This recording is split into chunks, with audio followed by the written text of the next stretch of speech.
Hello, everyone. We're back.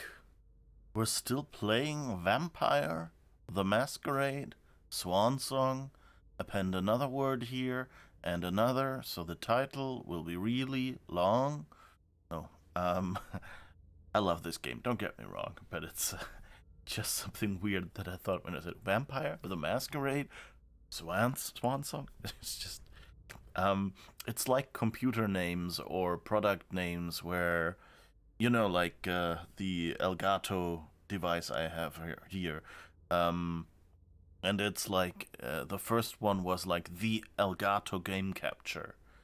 And then the next one was like the Elgato Game Capture HD. And then the next one was the Elgato Game Capture HD 60. And then the next one was the Elgato Game Capture HD 60S. And then the successor was the Elgato Game Capture HD 60S Plus. Because you always have to indicate to people who buy the product that it does everything the previous product did, but more. And so you always keep adding to the name, I suppose. And so that's how I got sidetracked with that, and you don't really care. You want me to play the game. I hope you had a great week. I'm enjoying my Sunday. We had a nice thunderstorm last night, the night before, and it's cooled down since then, and that was really nice because, 34 degrees centigrade is not much fun.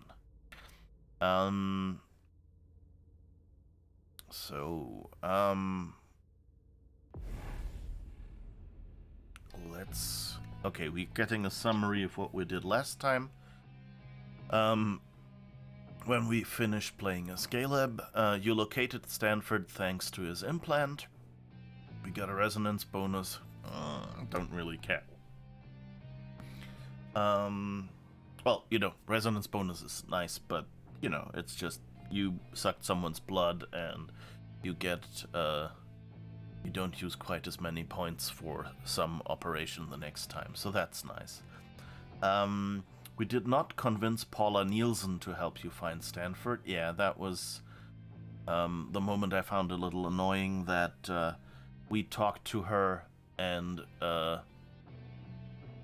Wait, Paula Nielsen? Was that the agent? Or was that the nurse at the start? No, I think the nurse was a few missions ago, wasn't it? So that must have been the agent. And yeah, that was kind of like, we talked to her, and then suddenly, without us getting the choice, it's like, oh, we will kill her. And, my thinking going in was, she seemed already scared, so if we scared her more, she might do something stupid. But apparently that wasn't how the game thought.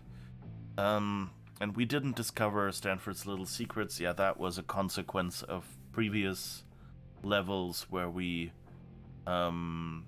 lost our implant. He noticed it, and so we couldn't actually get in anywhere. And of course, by trying to use the saw on Paula, we destroyed the implant, which was also a bit annoying. But alright. We're living with the consequences of our actions. Yay for nice thunderstorm. Yeah, definitely. Hi Ada, how's it going? Alright, so we get 60 experience, which I guess we can... Oh, we get to distribute that at the start of the next quest, I guess. That's actually good. And now we get to play as Leisha. And Leisha has 75 experience from the last one left over. So we can put 30 into rhetoric. We can't up our psychology, deduction. We could spec into education or into technology.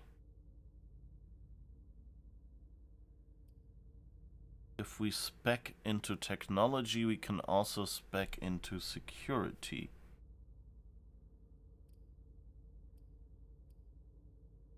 The thing is, it says here we have a modifier of 10 on security and technology. So I take it these are class-specific things, so they probably expect us to use these. So you know what? Let's spec into... Oh, okay, wait. Cancel. This is 50. This is 20, but we only get one of these? Yeah.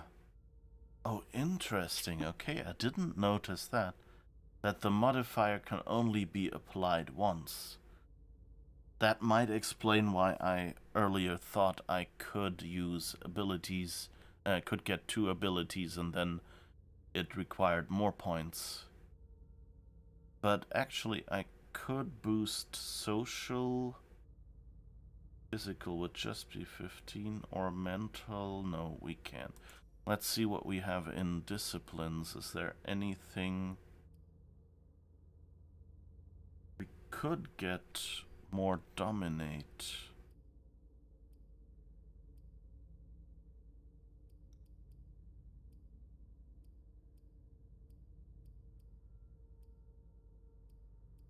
I guess we'll do that then. At least that way we've used all our points. So that means we're getting technology upped, but not security. Yeah, seems fine. Yeah, that makes me second guess everything in these games. What if the high option means beat them to death with a banana? I mean, who knows? It could mean anything. Yeah. It's... I mean, I think we talked about this before in like games with dialogue, where since voice acting arrived, it was always you get a vague description of what you're gonna say in the dialogue choices, and then when you click it, you know, they're not printing what your character is going to be saying, because then you would be reading what they say, and the voice acting from your character would just be saying the same thing you've already read. So that would kind of make it boring and feel repetitive. So many games go with the dialogue choices are like short summaries of the main thing you're going to say, and then as you click it, you hear your character say it in their own style. And of course, that sometimes can mean that if you're not aware of who your character is in that regard yet, that they will just, you know, like, you think you're saying, hello, nice to meet you, and then your character will go, hello, nice to meet you. You killed my father, prepare to die, you know, or something like that. So it's always a bit difficult to guess what your character is going to say or how they're going to react. And it would be nice if you at least got a hint of, if this goes wrong, your character will, for example, kill them or something.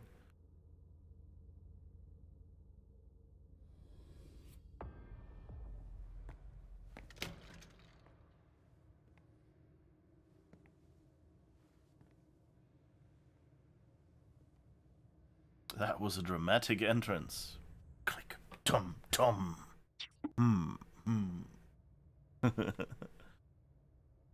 At least the emotion should come across. Are they aggressive or scheming or friendly or ironic or sarcastic or neutral? Yeah. I mean, with this dialogue things, I think there are some easy solutions.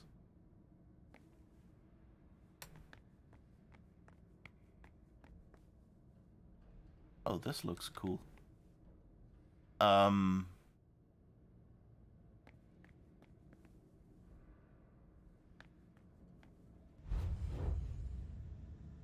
There are some easy solutions, you know, like you can have little mood icons like Mass Effect Andromeda did it and things like that, where it's like, this is the intellectual response, this is the instinctive response, this is the heartfelt, you know, usually empathetic response or something like that.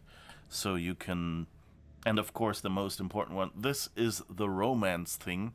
And if you say that to Caden, he will think you're in in a relationship, which, it doesn't have. And so you end up dating him if you want to or not, just by asking him a little bit about who the heck he is standing on your ship like this. Um, well, anyway. Um, yeah, but, yeah, so, but in this case with Galeb, of course, it would have been nice if there was, because I don't think she had a gun, So, like, if she had a gun drawn on him or something, at least the possible consequence of she's going to end up dead would have been there,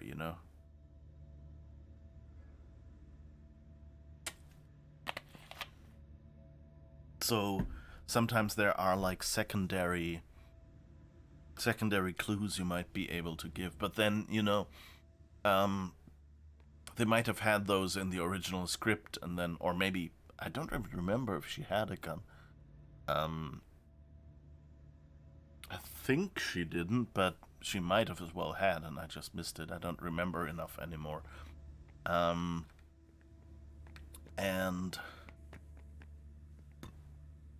in that case, it's the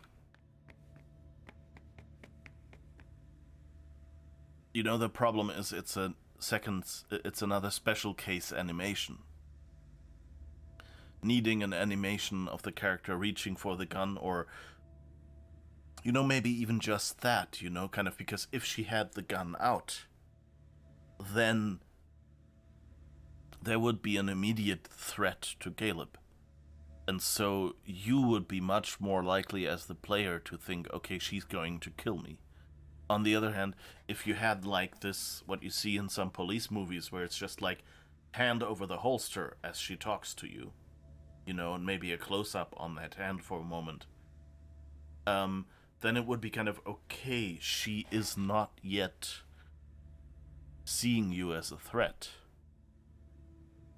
And so you can maybe turn it either way, but if it goes wrong, then she'll kill you or you'll kill her.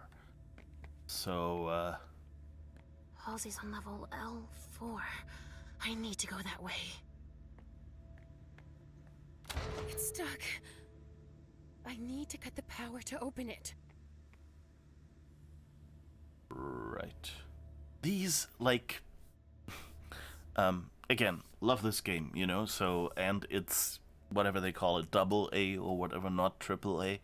So, they don't have the budget for, doing everything, and a good way to do it is in this spot to just play a sound, because, there are sound libraries, they're easy to get, and you don't need to animate an entire cutscene or anything. So you just lock the camera for a moment, as they do with these interactions, and then play that sound to my left, and I immediately know, okay, the door did something, but her saying, it's stuck, I need to use the power. It's a circuit breaker. It's connected to the door. It kind of seems a bit, I don't know, it seems a bit cheap and in your face. Kind of like I coming from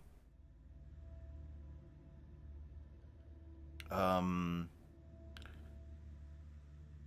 from games like Myst or something, I would like a little more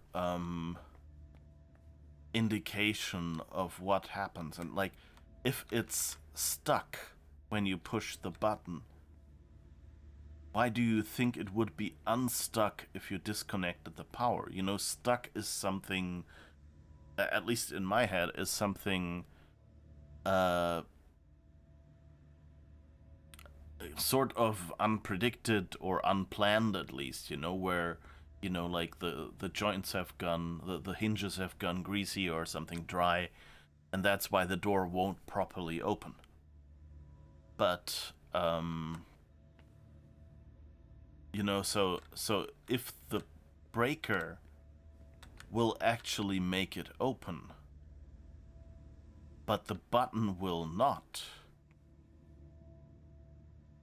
then that's not really stuck, isn't it? It's more, I don't know, it's just, I don't like the description.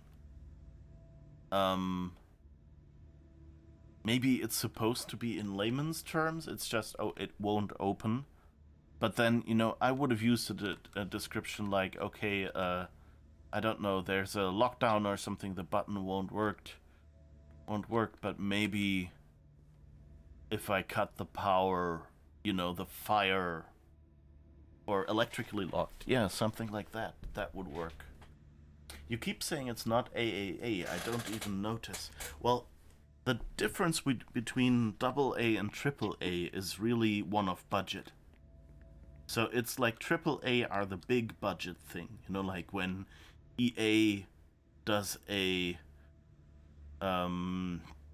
Star Wars game, that's usually AAA. At least, you know, yeah. And like so one of the big studios doing a game with a lot of budget. And this is a much smaller studio. And so they're doing like AA usually means it kind of feels like AAA, but due to lack of budget, there are some things that they just can't do. And that usually means they take shortcuts in spots like this. Whoops, again, I wanted to crouch, but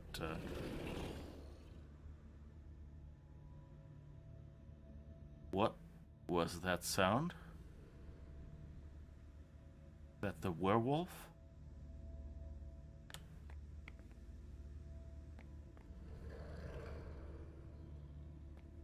That doesn't sound good.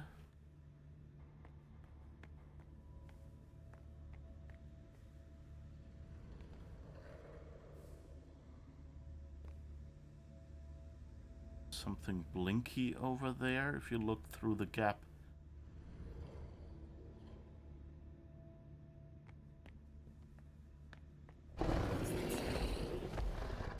Shit. A door. Of course. It's my lucky day. Uh-oh. Raiders, protect the kibble! Hey, Pilkey, how's it going?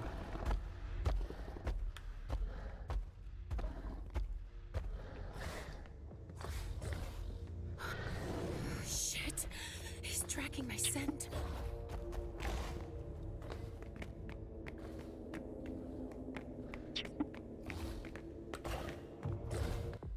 Whoops, wrong button. Well, but anyway. Hello, Raiders. Hi, Pilkey, how's it going? Did you program well today? Pilkey is a fellow programmer. So I think you were working on, yeah, Coppice again. Good. Yeah. So Pilkey is a fellow Mac and iOS, I guess, programmer. So hi. Cute profile pic. Yeah, and the emotes are also nice. Which ones do we have?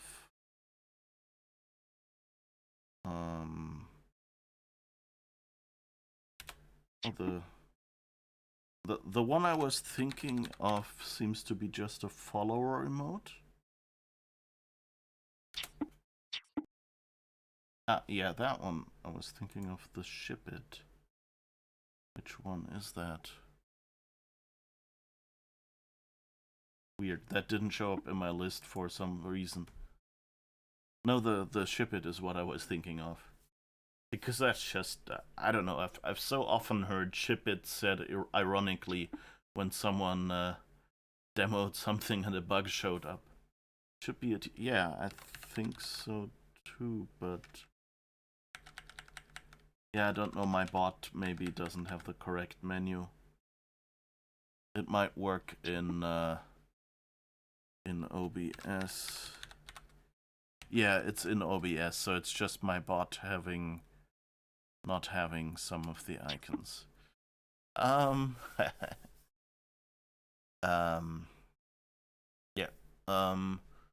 So sort of worked. Your brain didn't work for Coppice, so you did some overlay coding for the second half of the stream. Oh yeah, that's cool. Basically Pilkey made his avatar, the little computer person in the profile pic.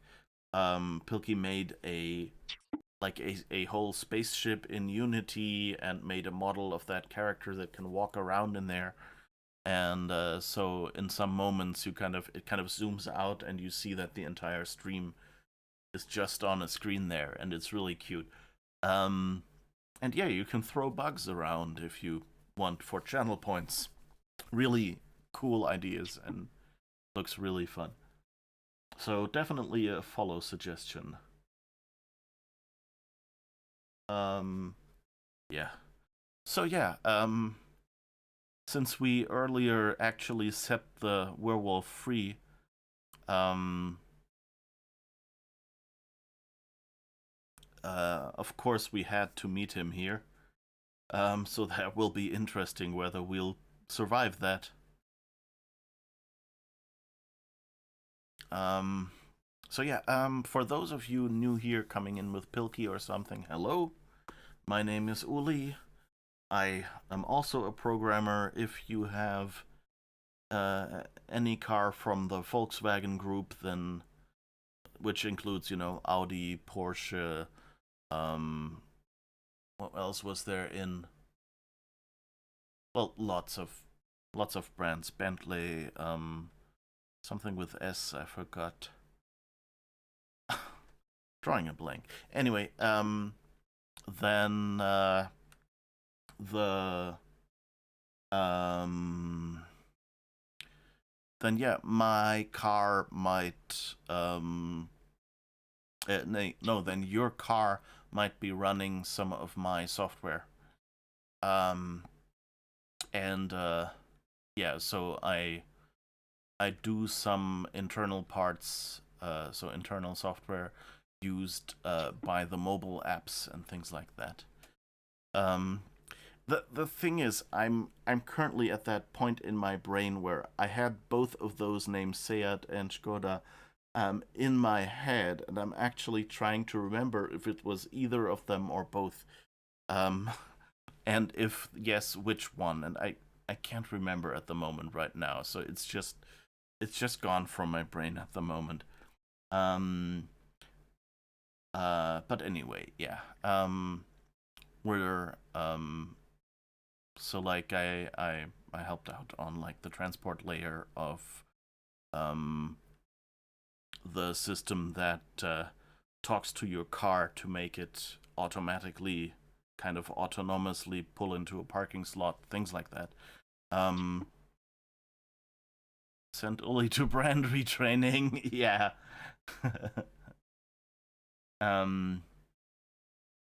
But we're all one big happy family, so it's fine. Um,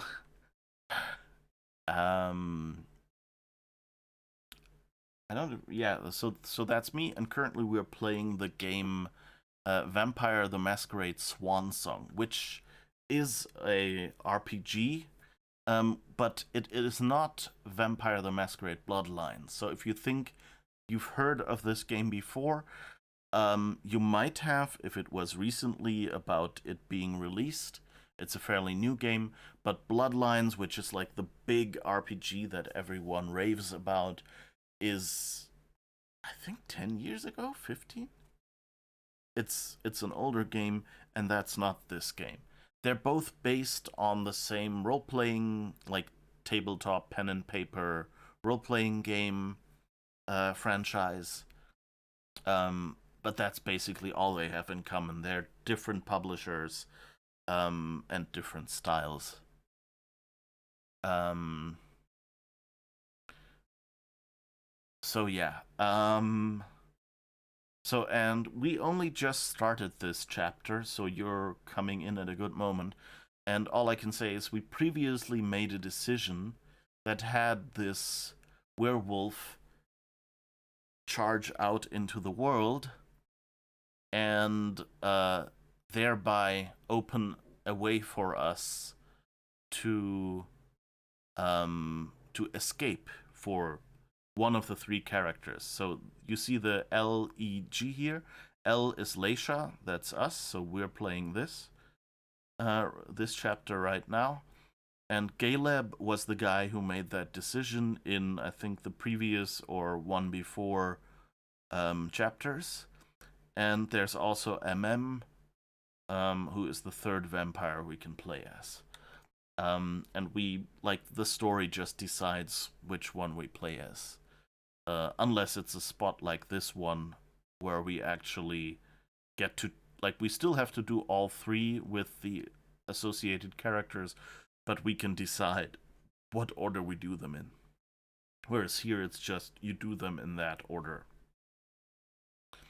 And anyway, so now we're apparently dealing with the consequences.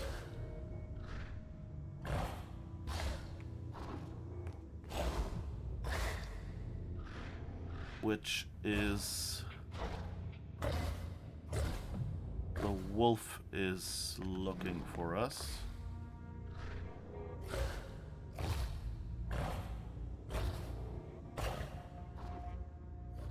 And we'll have to find a way. And sadly, apparently we can't jump. Like every normal human could just, you know, climb over here and walk that way. And,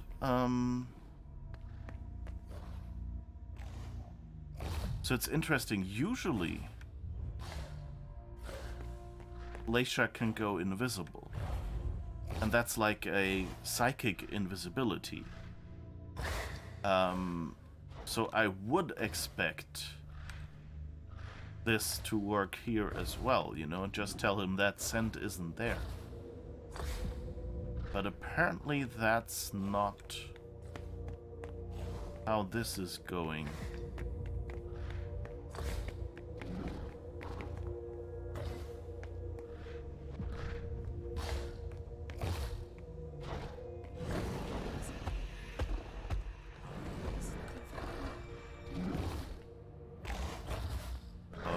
Okay.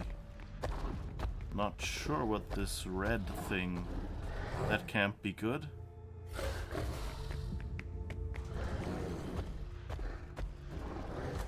So how do we get past him?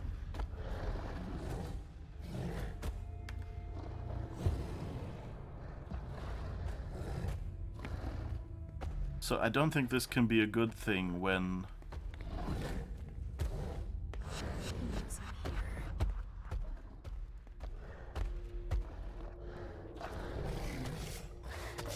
Okay, he's trying.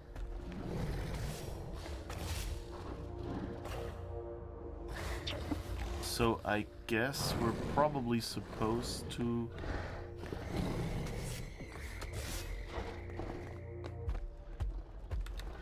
Okay, we can't get through here. That's interesting.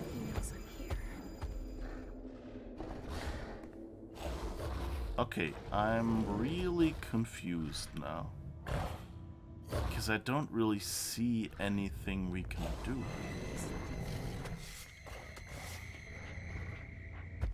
And we don't have the invisibility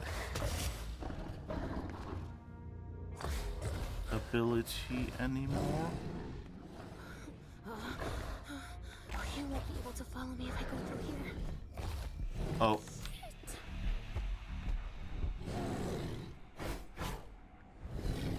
Ah. Now we can do our invisibility after all. She's not gonna get... Ah, okay. Oh, wow. So basically, if we almost get killed, we have 2 attempts.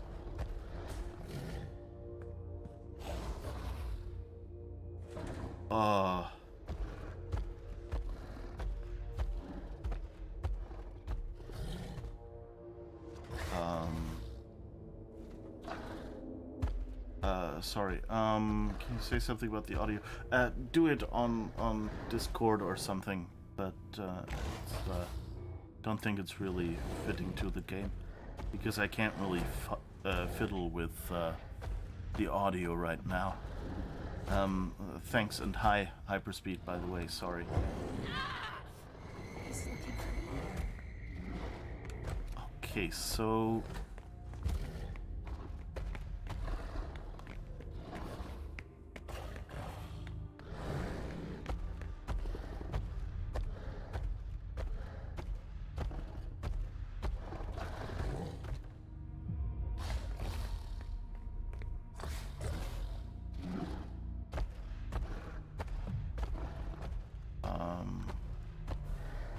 Oh wait, there's a door. I didn't see that. Oh, but it doesn't do anything. Okay. You were the hobbyist automotive design guy. Oh, okay. So the old saying is not true. My enemy's werewolf is my vampire. Have fun in the game. Yeah. That game worth playing? I liked it so far. I have to say, at this point here, I'm really confused about what I'm supposed to be doing.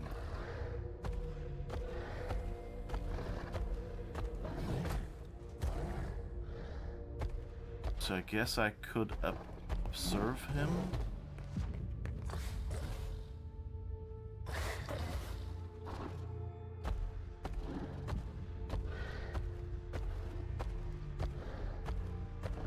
And I'm not sure if I can go through the front. Well, I guess at worst we're screwed.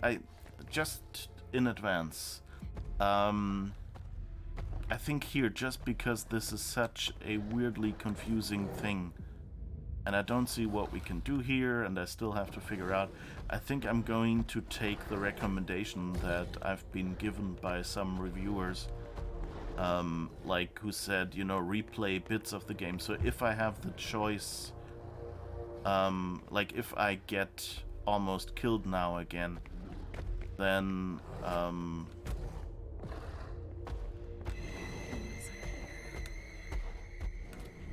okay, no, that doesn't work. I'll just restart. And I think we're pretty much out of blood now. Yeah. He won't miss me a second time. Yeah, I'm dead if anything happens again.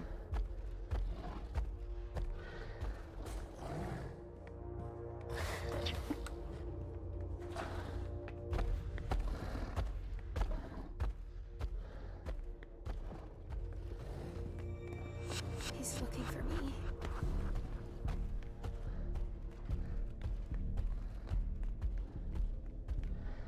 Okay, that didn't work. I feel like it is Pac-Man in 3D. Yeah, this chapter is kind of weird. I don't know what they're doing here. Oh. I think we might be doing something you don't want to see. Oh, or maybe not.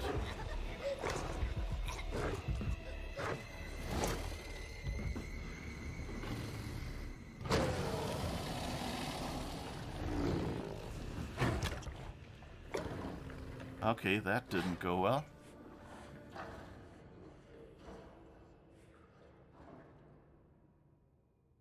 I wonder if we're gone now? That's... yeah. Failure. Yeah, that... 0 experience. So the question is... yeah, that was weird. Okay, that quest is really, really weird. Because I have no idea what I could do here. So either this is because we let the werewolf go free, that there's no other chance.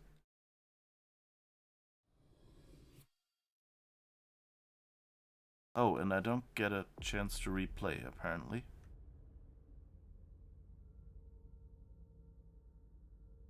Okay. That's a bit weird.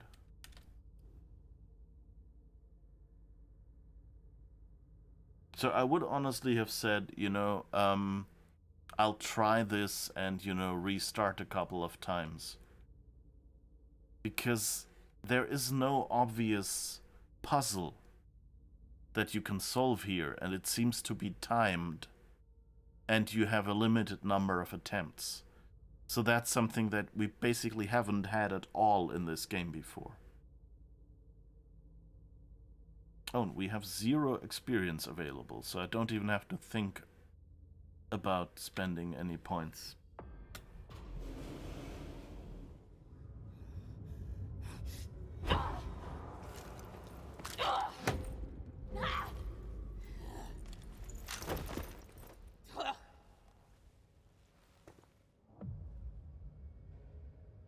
Okay. That was an interesting start. It's nothing personal. You were just in the wrong place at the wrong time. So this is MM now. Keycard, okay.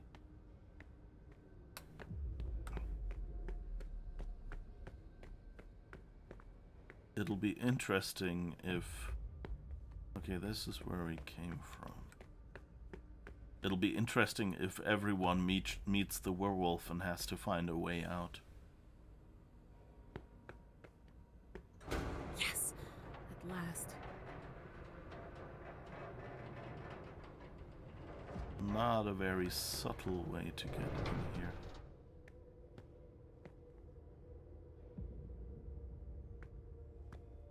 I'm not sure if this much warning tape, and it's not even at the edge, it's a little before the edge of the stairs. Like, this is going to be doing more to disorient people going here than actually add safety. I don't know.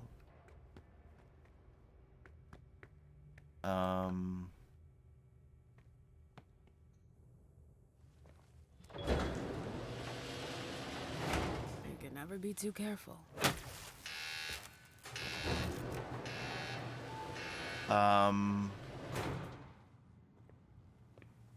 Okay, that was an interesting approach. I guess she only prevented people from coming in after her. Room? I don't see them.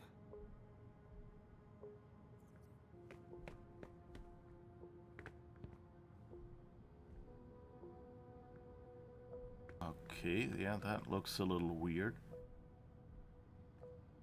Seems more like containers keep clear. 2-person activation required? No way. I've got to find a way to do it alone. They use the water from the bay to cool the servers. That's clever. Okay, yeah, that's an interesting approach, I guess.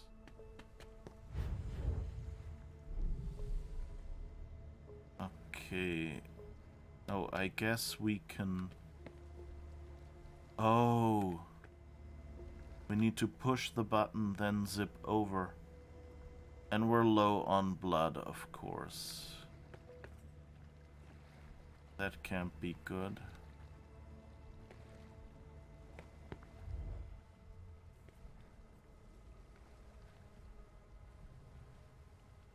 And I think it's not showing us this path anymore. Because we probably need 4. Ah, now here it works. So I guess we'll use our celery. Oh. Okay, I guess...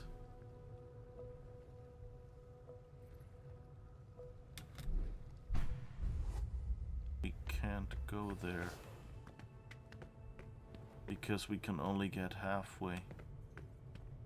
These things give off a ton of heat. I understand the cooling system better now. So that's a bunch of servers. They go into the crate and get cooled down there.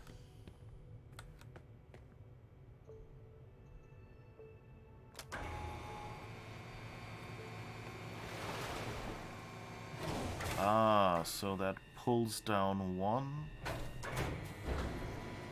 and brings up another. I can't even imagine how much data these servers process.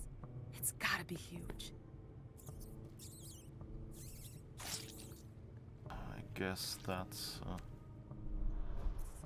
at least some way.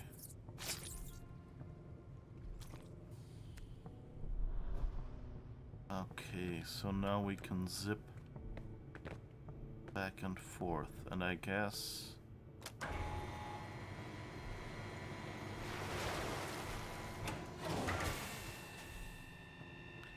yeah. This is a bit weird. So I know now, okay, you can pop one up here. This has to end. Okay, so I guess our goal is just to destroy them. And of course we can do that by just draining the cooling.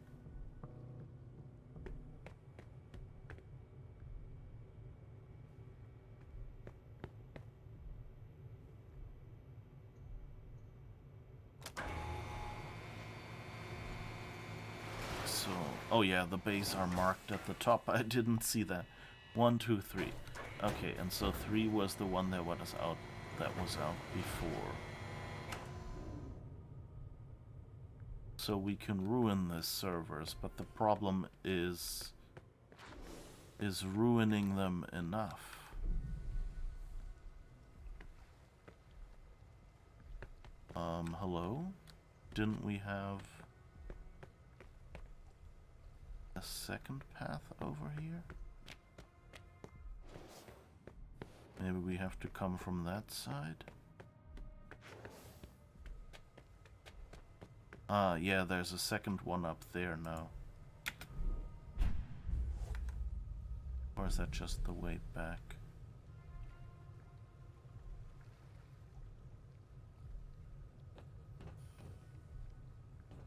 Okay. Why is the one on the other side no longer there?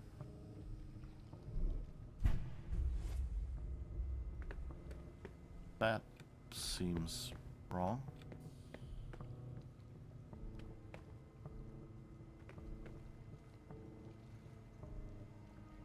Two-person activation. Time before the second button is activated. 5 seconds. That's not much time.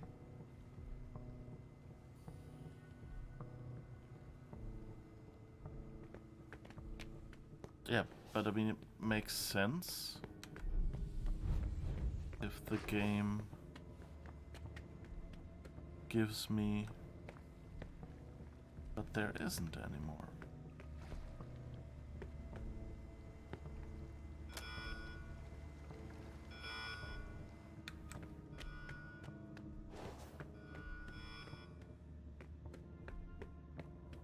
Yeah, it's 5 seconds is not enough. Oh, now I get it. We need to put this elsewhere.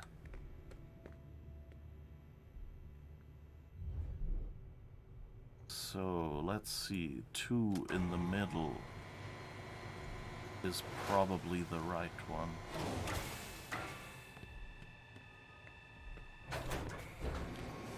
I hope I'll still get the middle. It actually costs me 2 again. Ah, okay, but this one is free now. Good. Now that should work.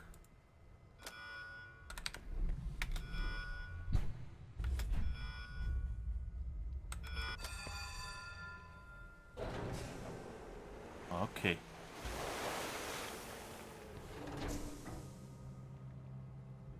Okay, so I guess we got an elevator.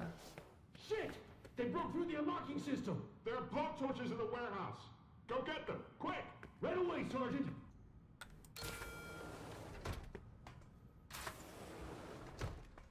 Okay. Please. Let it work this time.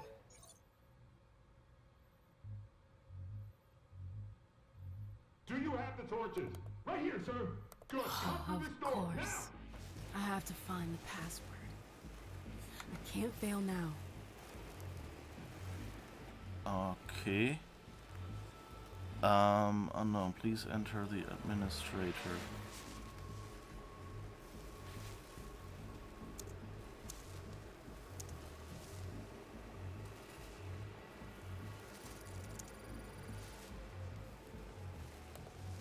I'll never have time to read all that.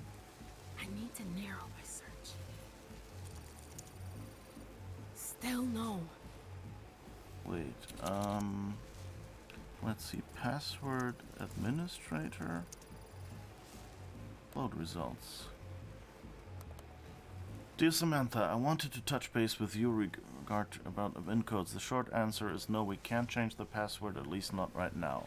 We're currently using very strict security protocol that only allows us to reset the codes every once in a while. Next update is in November. Until then, the password is the one I gave you when you first started. The data the organization was created. And have a great day. Okay. So now... Creation SAD. Oh, okay, yeah. Boston SAD.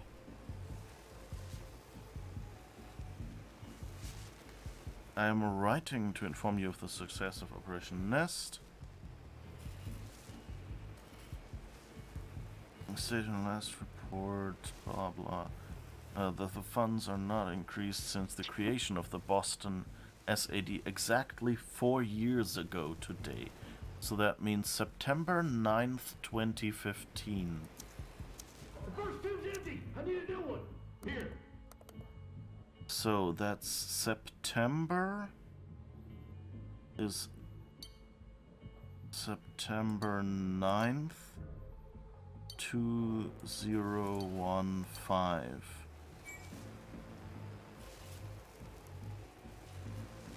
Run program. It's time. Come on. Ooh. It's funny that you cannot load something from a file, but you can access the computer immediately without a password. Okay. Gotta get the hell out of here now.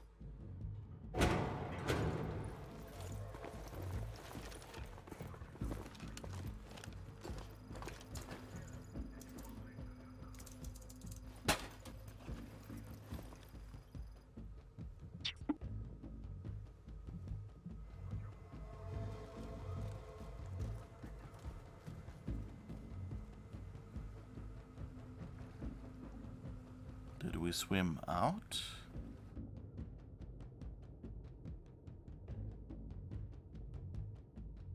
I don't know.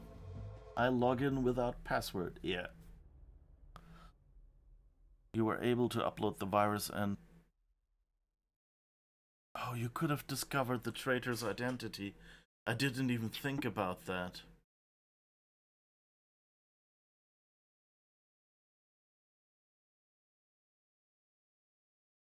You log in with the biometric data, so with your face. Yeah, I mean that...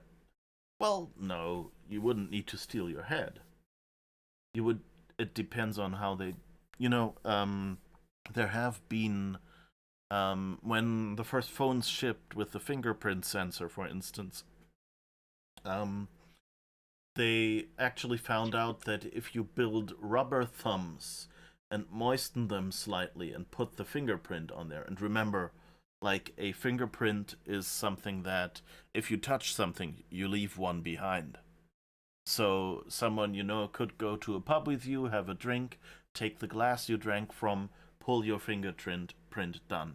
They actually did that with a bunch of politicians in Germany a couple years ago, where they basically published fingerprint scans from them to kind of show that fingerprints are not good information to use, and especially since, you know, if your password is lost, you can pick a new password.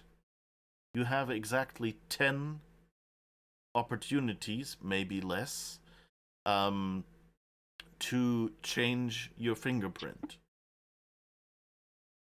You should search for who is the traitor on that terminal, like a pro hacker. Yeah, I didn't even think of that. Like, I have their database. I'm an idiot. The issue that is more typical is that the phone screen may look locked, but by default, you have 5-second time of black screen until it blocks. Well, that too. But that wasn't the thing. Like, you can set it up so it immediately locks. That depends on how you set it. But they actually went like, okay, fingerprints don't work. Also, the first Android phones with a face unlock was actually you just took a picture of someone's face and held it in front of the camera, and it unlocked the phone. And then later, when they improved them to use, infrared and other things to kind of detect, okay, it's an actual human person in front, then yeah, it was, for example, that children often look similar enough to their parents that they can unlock the parent's phone. And also the whole thing of attention detection needs to be done as well, where kids would take the cell phone, walk up to the sleeping parent, hold it in front of their face, and unlock it that way. So it depends a lot on like what exactly they use for that. But even then, it's given you can put your phone in front of your own face and kind of do a sort of scan that then your phone will accept as the password, then you can imagine that a police officer could just walk past you with, some little camera or something on the back of their hat and scan your face and use that info to then unlock your phone in the future. And that's actually easier than getting your password in the end, because you won't even notice, and you can't really hide your face and things. So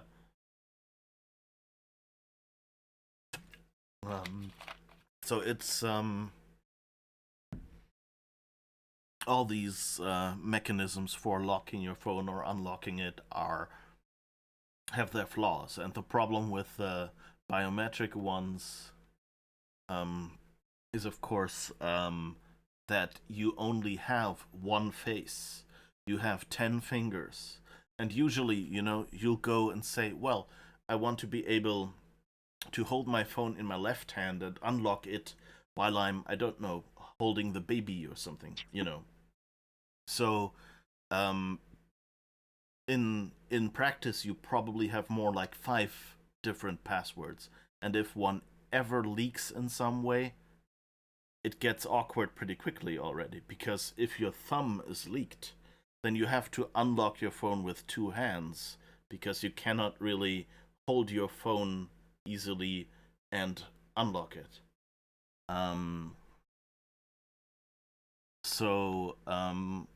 It's and this none of this actually applies here, because did not do any spoofing of any fingerprint or Face ID sensors.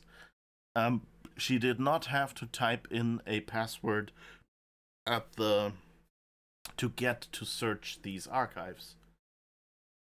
All the security they had was 2 people had to walk up to these counters and trigger them, and then go into the elevator and query the database. And that's not security. Like, even if you assume, well, it's in the middle of their base, that's, there's a big difference between that.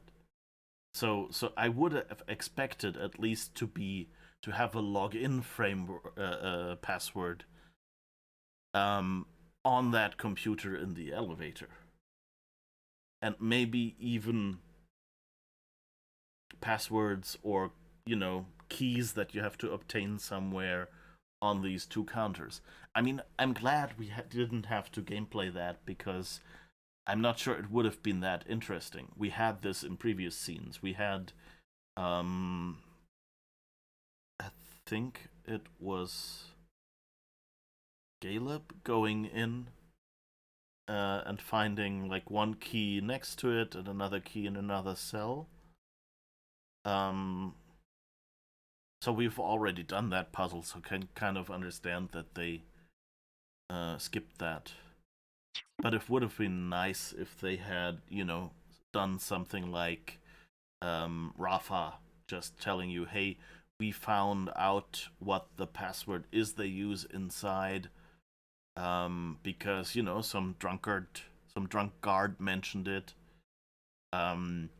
because he thought, well, nobody can ever get in past all the guards, so what harm is it?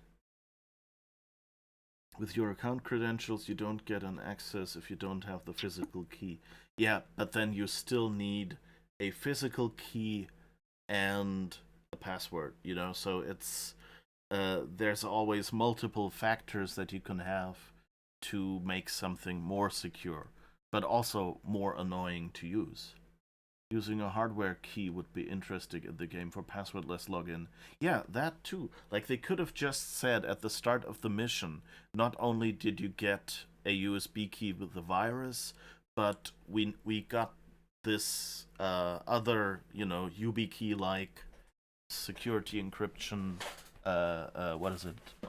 Authorization key, whatever you call it, key fob thing. You'll have to plug that in too. That would be fine. Alright. So I guess we did that. We didn't fail at anything, at least. At least one of us didn't die. Despite the unforeseen obstacles, Caleb, and Leisha have all managed to make their way into the enemy hideout. Stanford has been located in the hospital's chapel. This may be Caleb's only chance to accomplish his task by ending Stanford's life. Alright, so let's see. We have 65 experience points.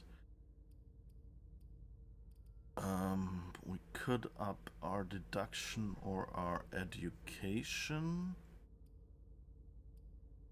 Or persuasion and psychology. And for disciplines, nothing we can afford. Okay. So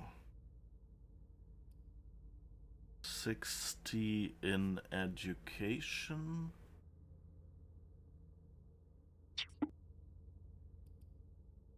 That's 70. We can't do it. So we can either open up a new one, each of which is 10, or we can up education, or we can spend 25, 30, 40, 50, 60. Yeah, I guess I'll do that. That's just the most we can get out of it, and then maybe with focus or something we might be able to do something. So spend 25 points on deduction, and then pump one each into the other skills that we have nothing from, because that's basically all we can spend. Alternately, we could have spent 60 on education, but then we wouldn't have been able to do any of these. Not sure I'm too happy with how his skill set turned out.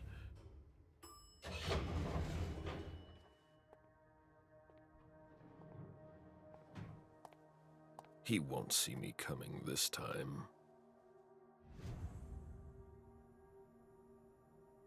Got an access now. How's the security different than technology in this game? Oh, I see. Mechanical locks for the security. It's just like, I mean, he is in the building, but that is not related to what did. But just like, that was just able to start typing on the computer without a password. That seemed kind of pointless. Okay, so no entrances here.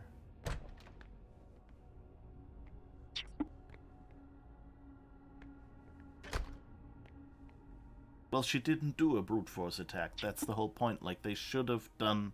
Yeah, and it might have taken hundreds of years or something, so that's not better useful. shape than the morgue. They didn't expect to have so many casualties.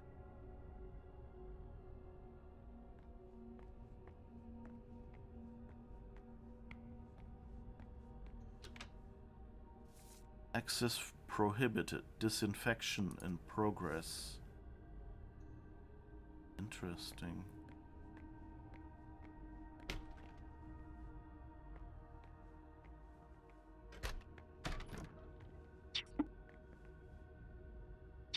Okay, so I guess we'll just be running around here and looking at everything.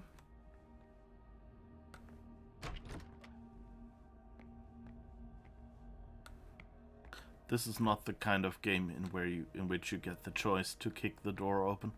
Sorry. At least not at this moment. They've gathered his things to send to his family. Will they also get a medal and a pat on the back? I was kind of hoping I could take some of that. Last name Campbell, first name Lars, position liaison, reason for admission dorsal fractures, time of death 1:53 a.m. Next of kin Sarah Campbell, his wife. Operation Swansong, classified is the context.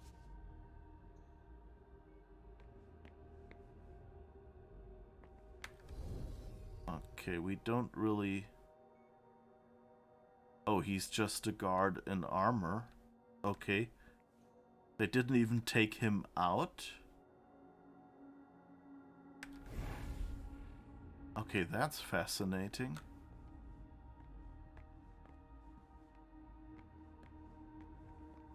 Like, I understand that they would have had to, but you know, they could have. Last name, Tanalian Sergey. SAD Sergeant. Reasons for admission, multiple chest wounds. Time of death, 9:05 p.m. Next of kin, Madeline Tanalian, his mother. Context, Operation Nest. The patient was struck with unusual force while walking down a narrow hallway.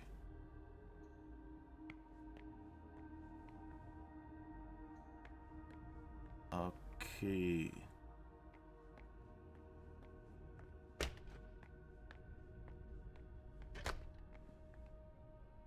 I guess the cross door means that's where what's his name is Stanford. Okay, we can't actually walk in here.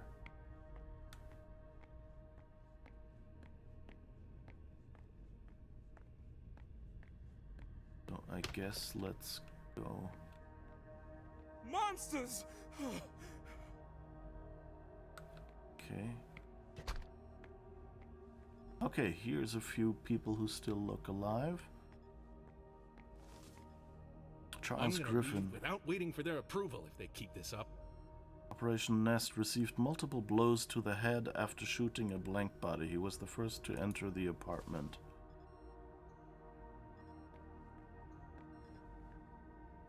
What the hell am I doing here? We've got to go back. We have to. Okay. Not much to talk to him about. Cecil Mill, SAD agent, femoral fracture burns. Operation Burrow, his partner's weapon was turned on him.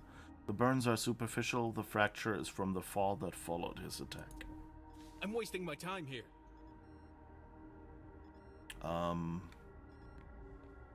I have to be careful. I think we can look under his hospital robe there. The Ivory Tower by Jason Bach. Now that you're stuck in bed for a while, you'll be able to read it. It's very interesting and you'll see. The end is incredible. Enjoy, Donna. Okay, so I'm gonna leave without waiting for their approval if they keep this up.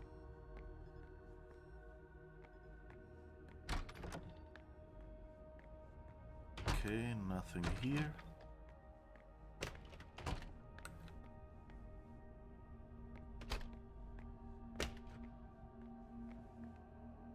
Oop. Lots of more dead They've people. already lost many men. Last name Kaufman, first name Alexander, SAD Lieutenant, internal hemorrhage. Next of kin Jim Huxley, partner Operation Swansong, classified is the context.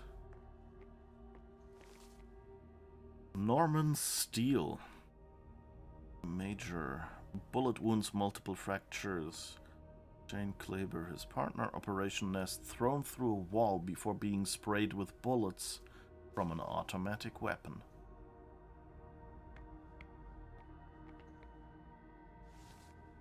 Tony Garrett, bullet wounds, next of kin not specified. Blank body turned his teammate's firearm on him. Could be... Was that... I think we had a scene with Caleb where he did that, right?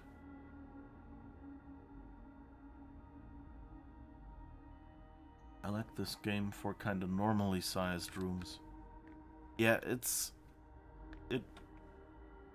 feels kind of okay. I mean, it's still, I think these rooms are still a lot wider than they would be in real life, but in computer games you kind of have to make things a little wider just to make it easier to walk through, because like the way games work and collision works, you usually need a little more space. Robin Beck, bullet wounds. Mary Beck, her daughter, also died during Operation Swansong. Okay, we didn't really find anything super interesting in any of these rooms yet. I'm kind of hoping it'll be worth it.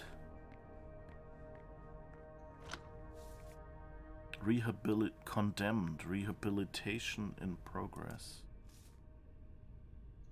I don't know what that means.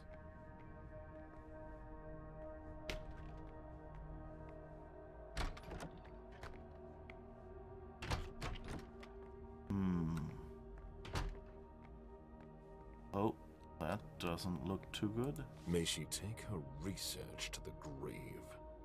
Cara Favaroni, yeah, that's who we killed.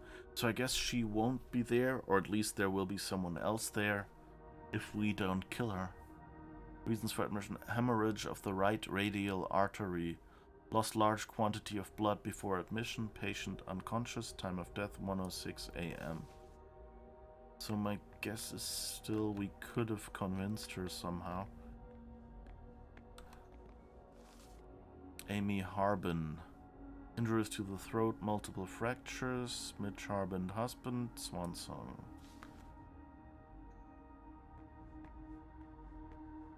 Nothing really in here. Study Bible. He's done his own translations of whole passages that deal with the power of faith. Sounds like someone's trying to understand his own abilities. Ah. An annotated Bible. It belongs to Walter Stanford. Ah, okay. So we kind of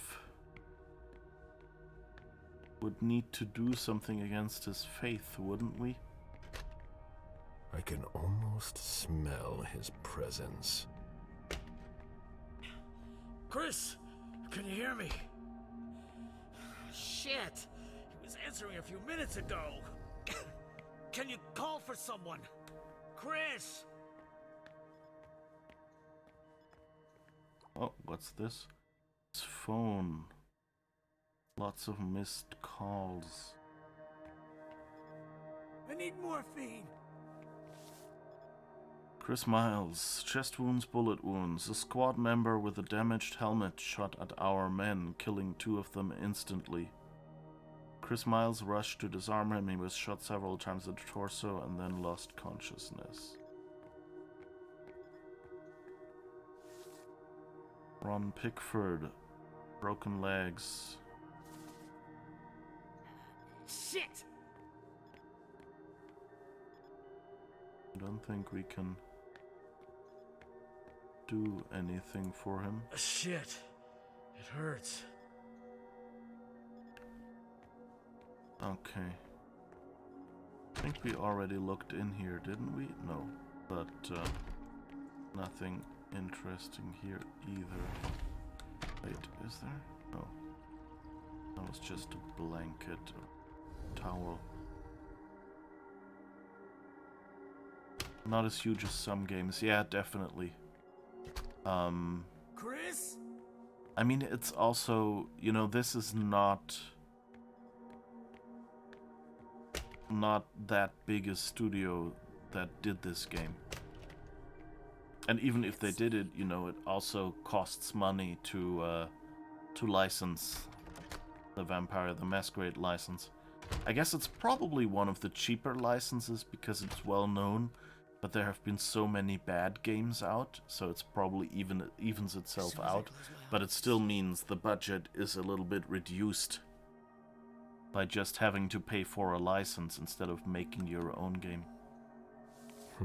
The dog didn't do things halfway. While on prison duty, the lycanthrope attacked him and threw him against a wall. Please, help me. Help me. I know I'm gonna die. They won't say it to my face, but I know it.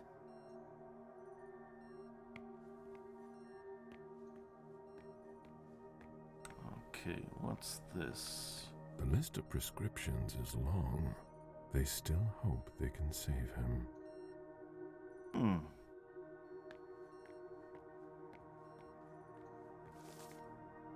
William Korshank scratches perforation of the left lung. He was caught and held by the lycanthrope before being rescued unconscious by his teammates. I've never seen anything like it. An enormous beast. I don't know how I'm still alive. I wonder how this would be different. Like, would these be just regular rooms with people, you know, from Swansong and Nest hurt?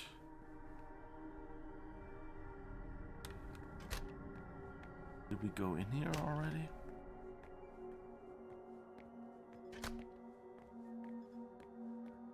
Yeah, I think this is Chris. Morphine.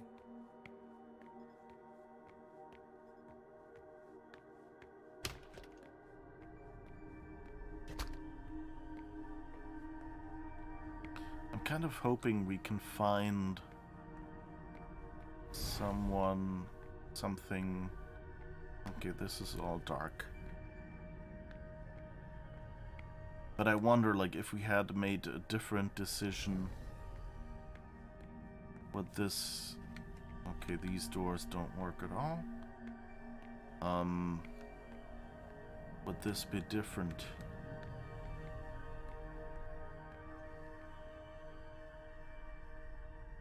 I don't think there's anything else I can do there, is there?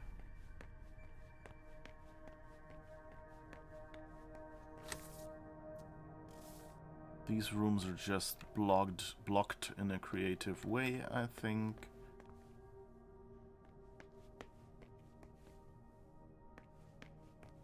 We can't get over there.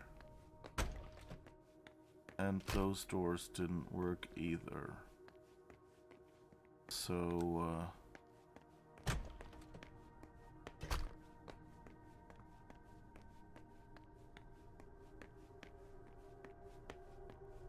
guess the only thing we can do is go in there. Oh, nothing here.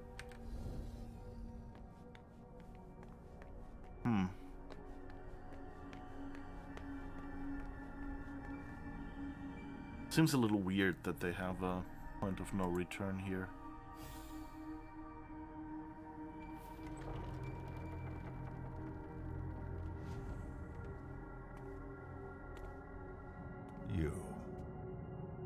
How many innocent lives did you take to get here? It's time to put an end to this. I would be impressed if I wasn't so tired of all this. This time, you're alone. You can't harm me. None of your kind can.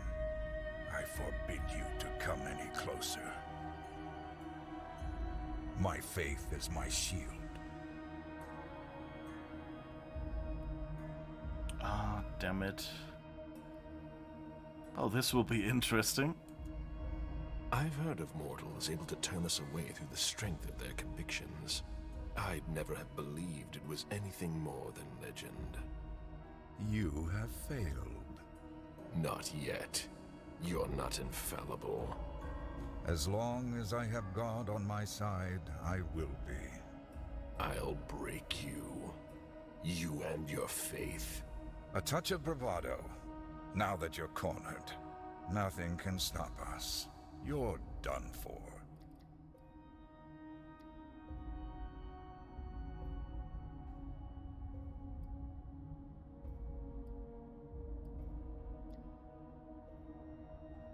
I guess we have dominate.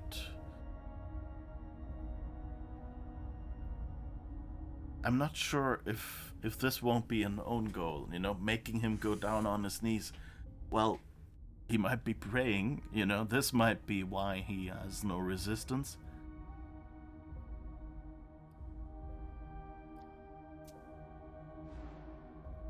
Wait, what? That's enough. Get down on your knees. Please, Caleb, not with me. Your pitiful efforts to reach me won't change a thing. What's your plan here? To put a stop to you. By killing me. We are Legion. Killing one of us won't make the rest of us vanish into thin air. I don't like that this game lied to me.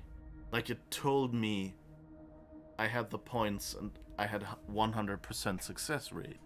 And then it said failed. I know that's probably supposed to be roleplay.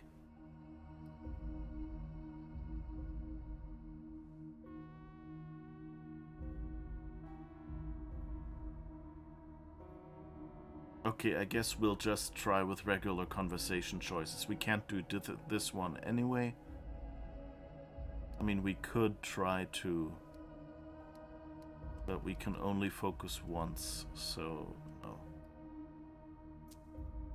You won't be there to witness our downfall. I'll see to that.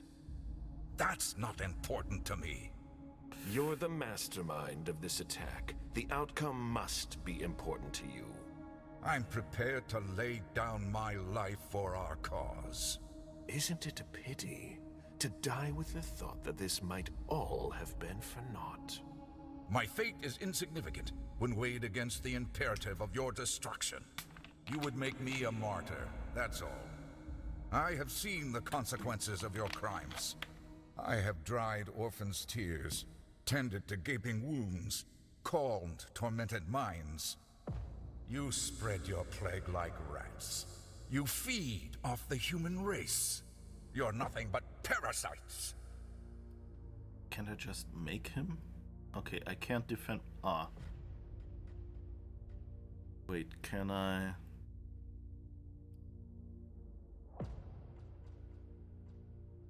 None of these won't really help me.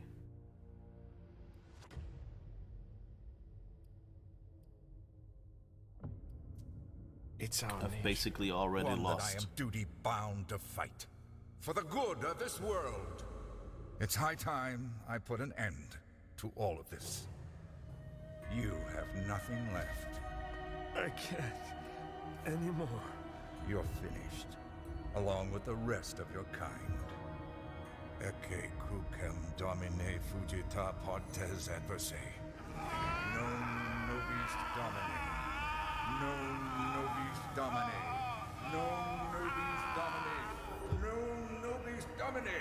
Non nobis domine. Non nobis domine. It's been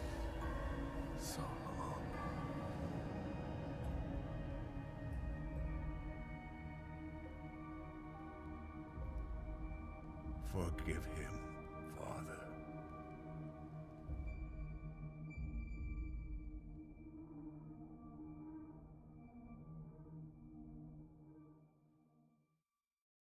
Okay.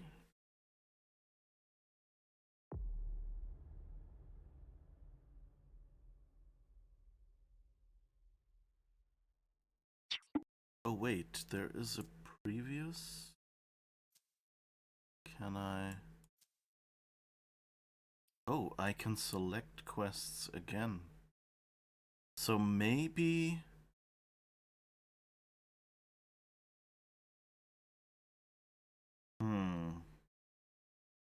So I guess we can replay stuff.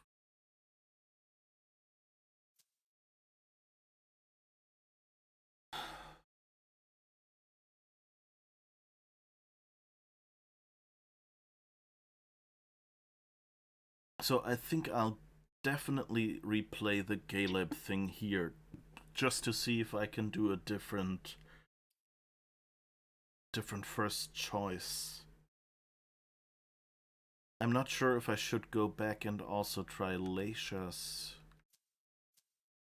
So that's how it works. The QE, I can select a quest, and that way I can play it.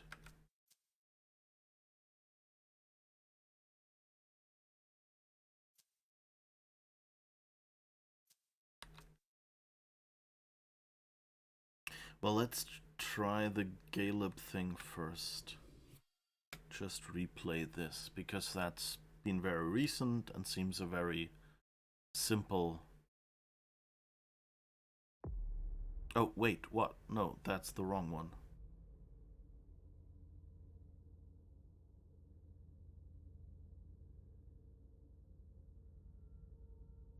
What? Game? Hello?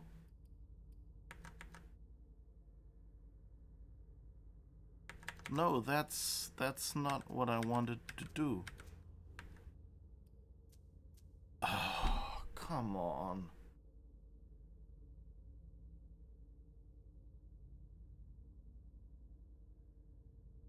Really, this game UI with this restarting is like the... Can I cancel? No.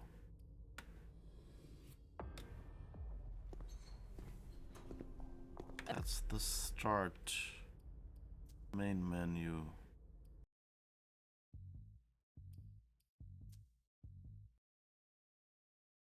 Nope.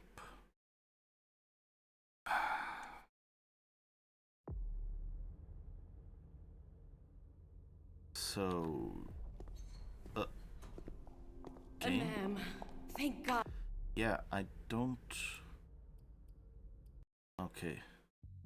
Let's go here. Let's see, level selection. Maybe that... Okay, here I can select stuff. That seems better.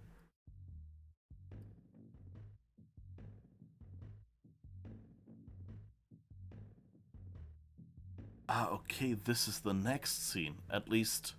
Okay, I thought it had taken me, like, to back to the start. So, okay. But we want to replay this one.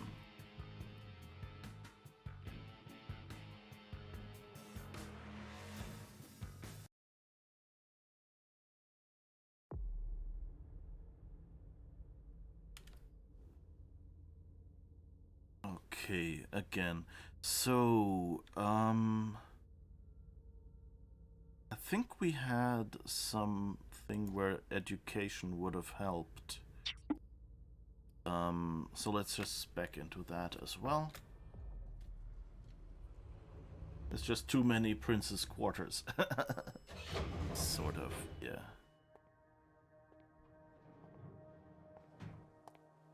He won't see me coming this time.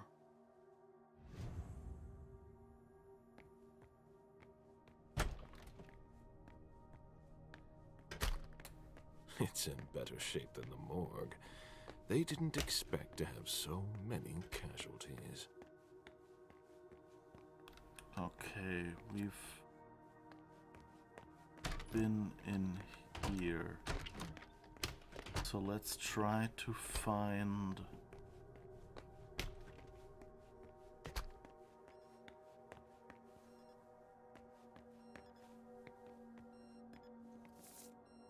Okay, I don't want to die here.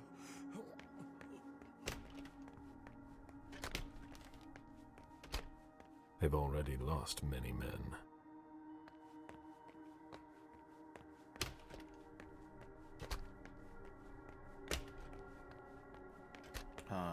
Here's the book. No, actually, we used education. He's done there. his own translations of whole passages that deal with the power of faith. Sounds like someone's trying to understand his own abilities. Let's see. Walter Stanford, Abbé of the Society of St. Leopold. Walter Stanford Jr. was born in Boston in the fall of 1963. His mother died in childbirth, making him the last child of the family. His father, Walter Sr., refused to remarry, becoming more and more absorbed in his work and neglecting his duty as a single parent. Instead, he occupied himself by working to expand the family textile factory. That explains the sharp dress. Both his parents were of Irish Catholic stock. Walter grew up in a rather affluent environment, marked by the absence of a feminine presence apart from his older sister Mary. Walter Jr. had 3 brothers as well, but their age difference made it difficult for them to form a deep bond. Walter was different, unlike the other boys. He had other, less material concerns. He seemed to be growing up on the fringe of his prestigious family. As a child, he was particularly influenced by the charisma and personality of his uncle, Pierce Stanford, a priest and confessor for the Catholic elite throughout Massachusetts. It was this same uncle who took him to St. John's Seminary in Boston, where his true calling would be revealed. Discovery in Rome. Francis Olsmond, a prelate of the church, noticed Stanford during his early years at seminary and quickly took him under his wing. He asked Walter to accompany him to Rome on several occasions. During their first trip in the summer of 1984, Olsmond left young Walter to study and explore the city on his own. Stanford was thrilled by the wealth of manuscripts, places of worship, and scholars ready to share their wisdom. One night, his wanderings took him to the church of Santa Maria della Vittoria, where a charming woman approached him. Her name was Caterina Landriani. Their impassioned and impromptu conversation about the question of redemption ended with the break of day. Walter did not mention this encounter to anyone. Olsmond, being directly involved with the affairs of the papacy, returned to Rome with Walter regularly. Each time Caterina Landriani reappeared, always in the same manner. Little by little, the young man began to feel a certain affection, in addition to the immense respect he had for the learned woman. In turn, he came to confide in her, to tell her about his mentor, the Stanford's misfortune. It was the same year that Walter learned of his father's death in Boston. He himself said the funeral mass. He watched as his family was torn apart by the question of an inheritance that had been reduced to nothing more than a paltry sum due to the debts amassed by his father and 3 brothers. After taking over the business, Mary cut all ties with her family, including Walter Jr., who would never speak to her again. The Society of St. Leopold. In January 1986, Francis Olsmond informed Walter Stanford that he would be bringing him along to one of those secret meetings he always attended whenever they came to Rome. He told him that he was part of a secret order and that he intended to nominate him to be recruited. Thus, Stanford attended his first meeting with an organization dedicated to the fight against supernatural creatures, the Society of St. Leopold. At the end of a solemn ceremony, he was inducted as a novice. In no time, Stanford proved to be a promising new member. He spent a great deal of time traveling with his mentor, learning about this new world whose very existence he had known nothing about. first steps into darkness. Passing through Rome, he once again met with Katerina, whose behavior had changed. She was more direct and ordered him to bring Osmond to one of their night meetings. Stanford was unsure as to what prompted him to obey, but he used a ruse to convince his mentor to follow him that very evening. The two men fell into a trap. Katerina revealed that she was a vampire and took the opportunity to drain Francis Osmond of his blood before the eyes of a petrified Stanford. He fell to his knees and prayed with a fervor he had never before felt, convinced his life was to end here alongside his mentor. However, when he dared open his eyes again, the creature had mysteriously vanished without laying even a finger on him. Inquisitor. From that moment on, he has tirelessly tried to understand the events that took place that ill-fated evening. He tracked Caterina Landriani relentlessly but never managed to find her. He focused all his efforts on eradicating the vampire menace wherever he went. Carrying the weight of Osmond's death, he strove to have the most irreproachable conduct, which catapulted him through the ranks to become one of the youngest abbés in the history of the Society of St. Leopold. Today his successes are innumerable. He is a central pillar of the Vatican, a peerless diplomat who believes evil must be treated like an epidemic. Kill the virus and heal the victims. He is extremely methodical. He leaves his adversaries no chance, but takes no pleasure in his victories. Rare are the kindred who can claim to have survived encounter with Walter Stanford. A man of faith. After many years, Stanford has come to understand that which makes him so effective, so special. He seems to possess an unspoken power over the monsters he hunts. He has never been able to explain it and searches for answers in the Holy Scriptures. He is, though, able to resist them and even to inflict harm on them through the power of prayer alone. He has honed his extraordinary abilities by confronting these monsters, and, within the faith that God is by his side, he no longer fears them. Okay. Oh wait, can we... what was that? There was something about gameplay here. Wait, it was Boston, I think, is where he's listed. Or isn't he? Huh?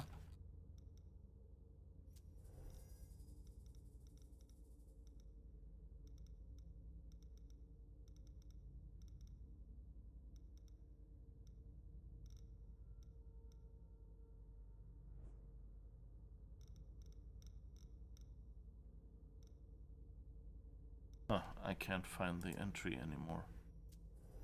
That's not nice.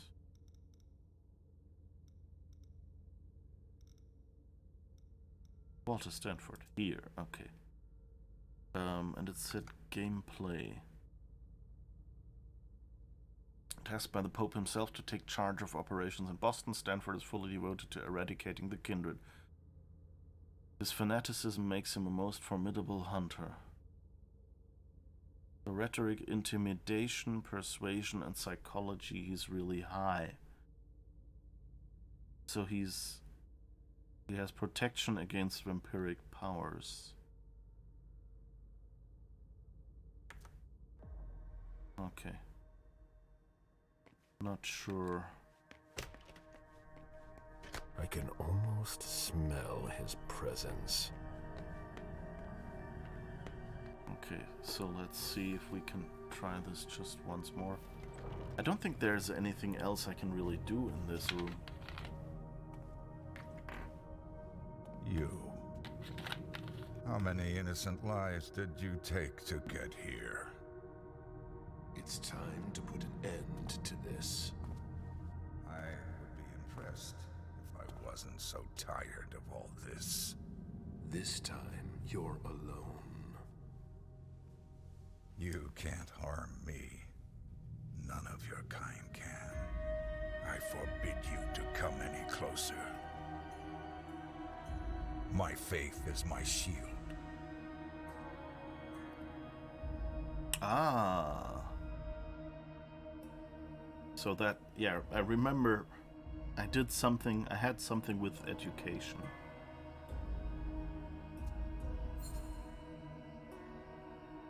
To be able to turn us away like that, that's a rare gift for a mortal. Some of us don't even believe it's possible. You have failed.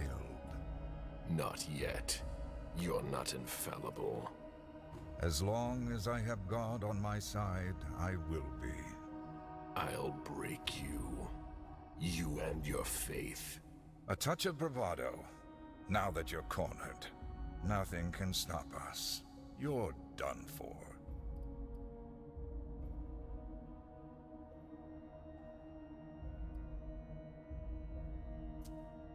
Your attack barely touched us. You are far too sure of yourselves.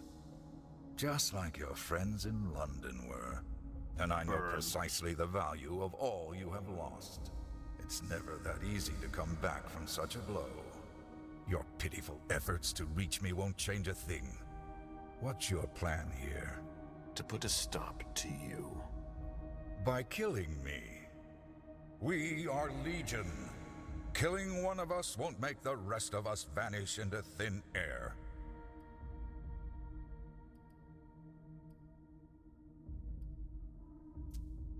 You have made this battle a personal matter. Do you mean our little interview? My face speaks volumes. It brought me no satisfaction. It was necessary.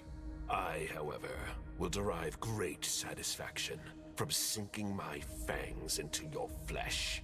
Demon. For you, it will feel like a kiss coming from within you. Enough. Then you'll feel nothing else but the chill of death.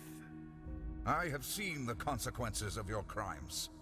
I have dried orphans' tears, tended to gaping wounds, calmed tormented minds. You spread your plague like rats. You feed off the human race. You're nothing but parasites.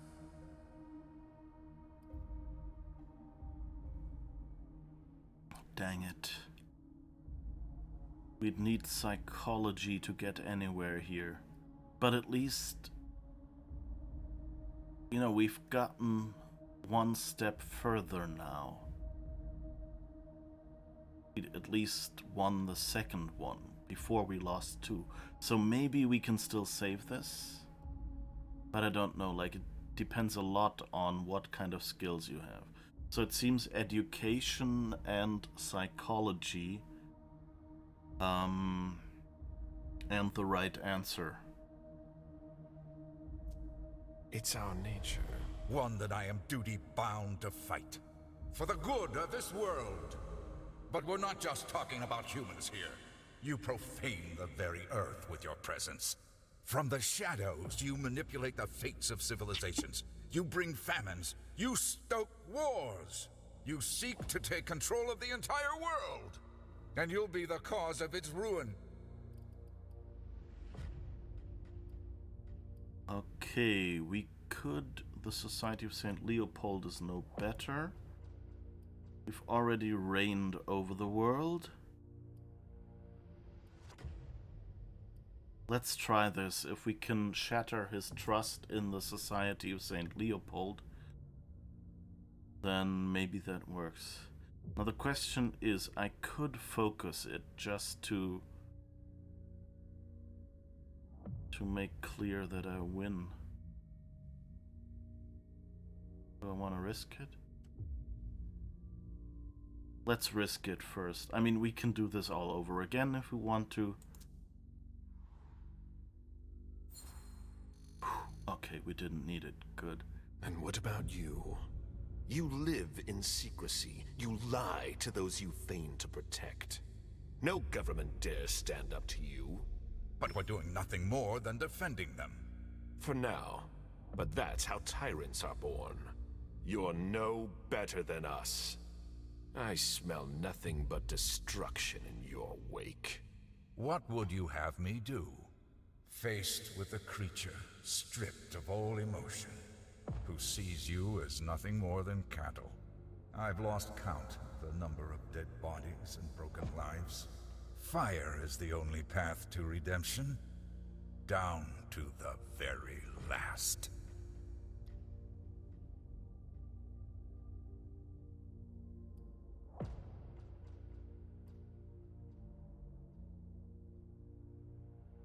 Okay, let's hope this works out. Like this, I don't think this will work against him. Again, vampiric abilities, he's basically immune. You're not afraid of contradictions. All that hate. I harbor no hatred toward you. No more than I hate cholera, leprosy, or the plague. I'm committed to wiping this scourge from the face of the earth. It's high time I put an end to all of this. You Okay, have but nothing left. here's the thing. I think I go with the... You're finished. I think I'll go with the point kind. distributions we had before. Quem domine fugita partes adversae. Non nobis domine. Because really,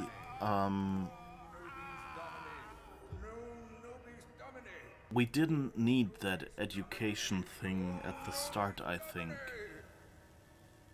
So if we can maybe take another point or something, we might be able to get to the end with everything.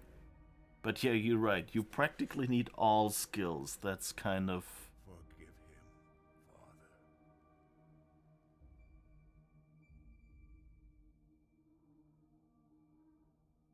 Alright, at least we know now how to replay parts.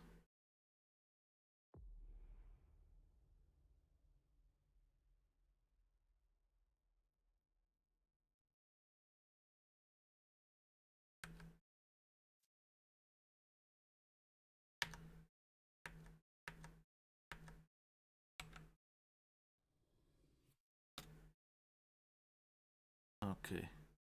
But this... I really think the worst thing about this game is just this UI. They should have made it much easier. You know, like, they lock you into this and you can do nothing. And instead, they should have gotten you the ability to pop into the main menu, to go back and retry at every point in time, just directly from the menu. And, I mean, it's a feature they have in there, so why make it hard? Okay, so go back to the main menu. And also, they have this prominent restart thing, which restarts the entire game. Which is like, that's not something you constantly... Like, that's something you put in the main menu, maybe. You know, or rather, you would probably just say delete this save game and start a new one in that slot, you know? But having this so prominent here, where every time you cancel, like, it feels like someone implemented this wrong.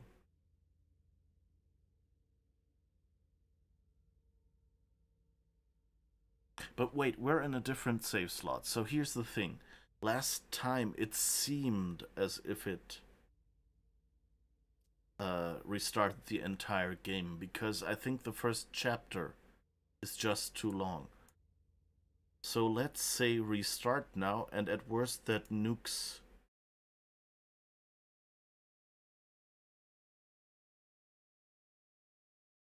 this other save game slot.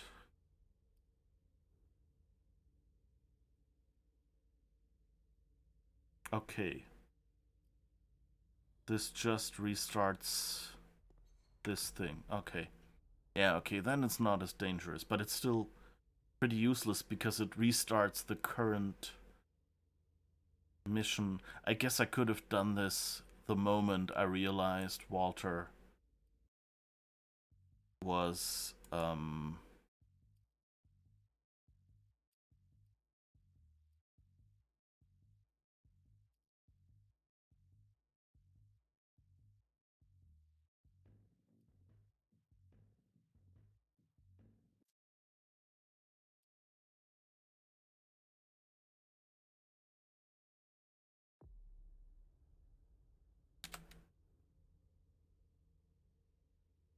it's a bit weird what that did, but okay.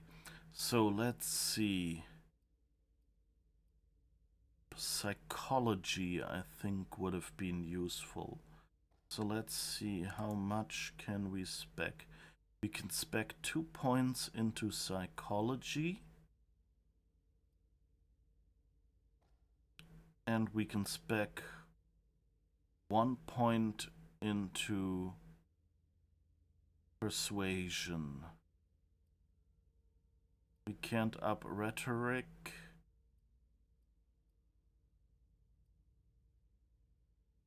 Social would up persuasion a little bit. And mental we can afford. Okay, so let's put those 15 points into social. See if that selection gets us through. It seems really weird to be kind of micro-optimizing this like that. But I'm actually thinking This time. that's kind of what they want you to do in this game. It's in better shape than the morgue. They didn't expect to have so many casualties. I can almost smell his presence. Not here. Maybe one before. I don't know if that makes a difference, but I think it... He's done his own translations of whole passages that deal with the power of faith. Sounds like someone's trying to understand his own abilities. An annotated Bible. You have the free choice to choose skills, but nope, sorry, you chose the wrong ones. Yeah, that's kind of... That's... I don't know if you remember when I played The Outer Worlds on this stream. I was so excited because this was the first RPG where choosing skills felt like being able to focus on like I could invest skill points either into making things easier that annoyed me, or into making myself able to choose solutions to problems that I preferred to dumb combat. And the game was really built like that. I really want to find out how in particular they managed that. But they gave you, basically they gave you lots of options, I guess, and there was a path for most skill sets. So like for most groupings of skills, I guess. And that really worked out for me. But for most RPGs before that, I always had the feeling that I have here as well, that it's more,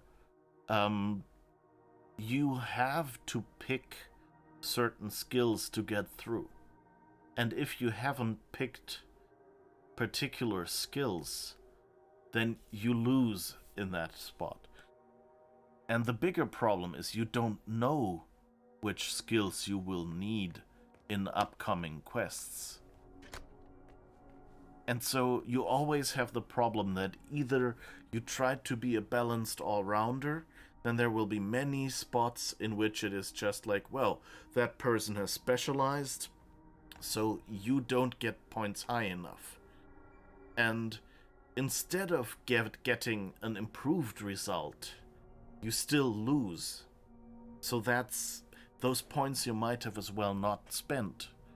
On the other hand, for those where you really skilled into, then the problem was in some situations they just don't have a solution for if you've specced into those skills.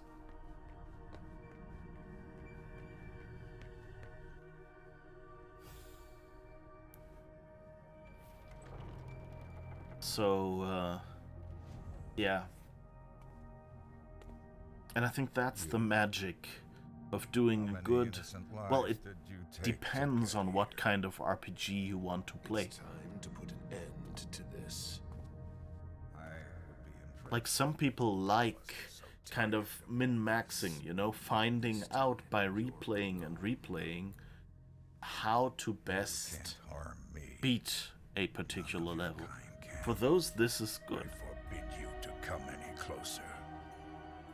But I actually want more the illusion of choice and freedom. You know, and so I want. Away through the strength of their convictions. I'd never have believed. So yeah, I want to actually have the game You have failed. let me do. Not yet. You know, just let me have the game do. Side, I will be. Okay, whole sentence here. But I prefer to just have the game give me the illusion of having choices, and those choices changing where the story goes.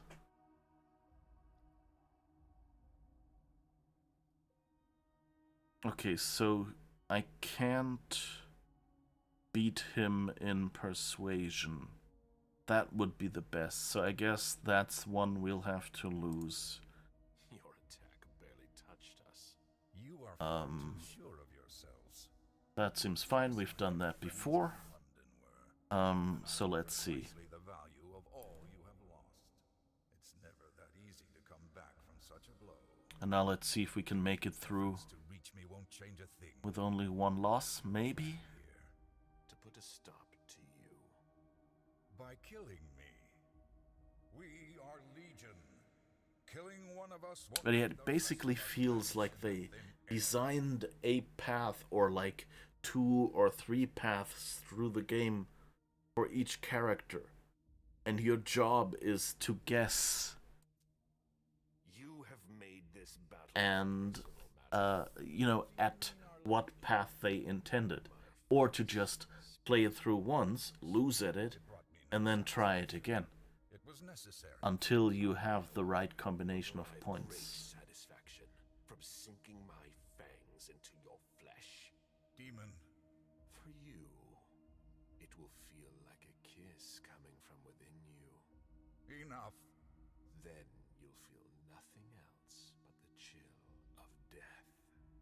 I have seen the consequences of your crimes. I have dried orphans' tears, tended to gaping wounds, calmed tormented minds. You spread your plague like rats. You feed off the human race. You're nothing but parasites.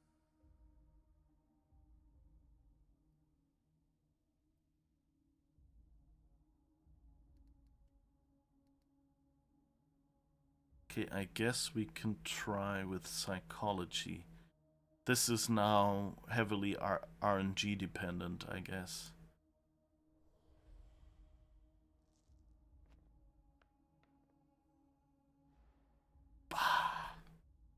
That's also not fun, like if it's RNG, you know. For the good of this world. But we're not just talking about humans here. You profane the very earth with your presence. From the So I don't think we have the skills. You bring famines. You stoke wars. You seek to take control of the entire world. And you'll be the cause of its ruin. Okay, Society of St. Leopold is no better.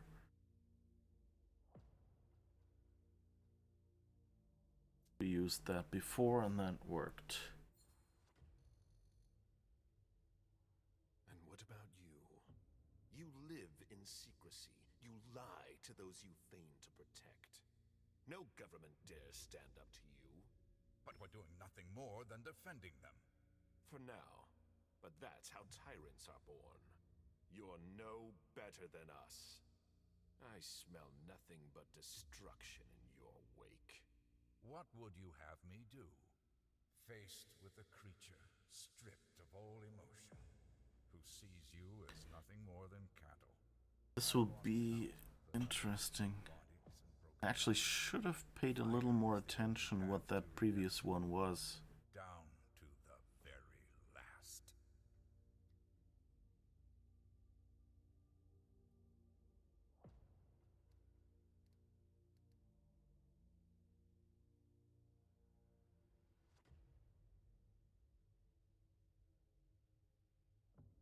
I guess we can hope on RNG again. Wait, can I...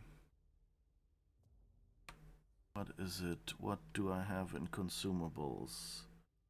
Technology, restore 5 will, we don't have that. We don't have any consumables that will help.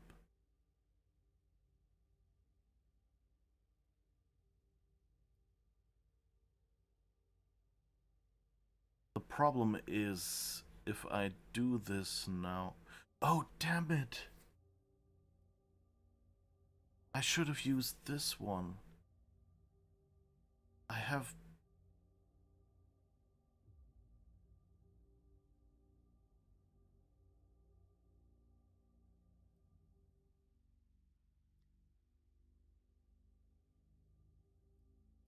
Again, this won't work. This is a vampire ability. We can forget about these. But this one should work. I hope. We'll see. Well, I guess we can try this at least. But here we'll use up all our willpower. And that in turn will mean that if we win here, we'll probably not be able to do the last check.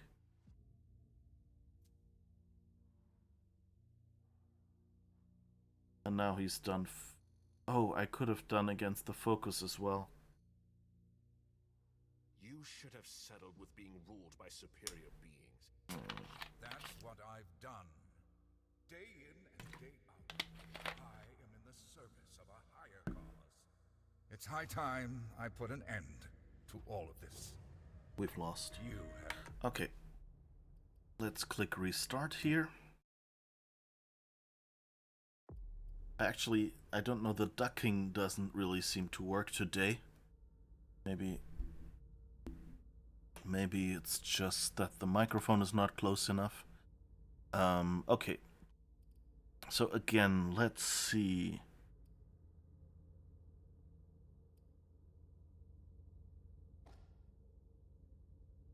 We can do 2 psychology, 1 persuasion. Or we could do 2 persuasion, but we can't up our psychology.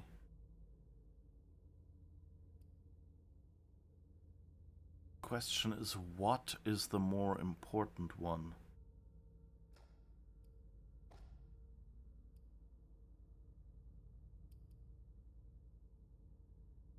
Okay, let's go for this again, because that at least uses all the points.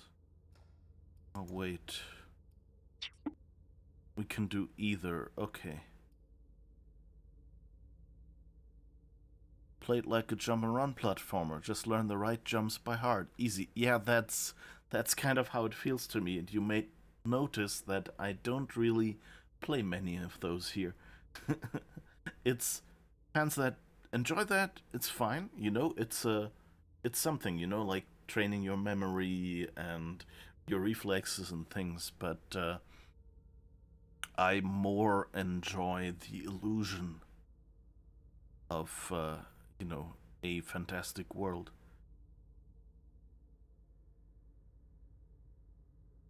Okay, let's try it with persuasion upped instead of psychology as well.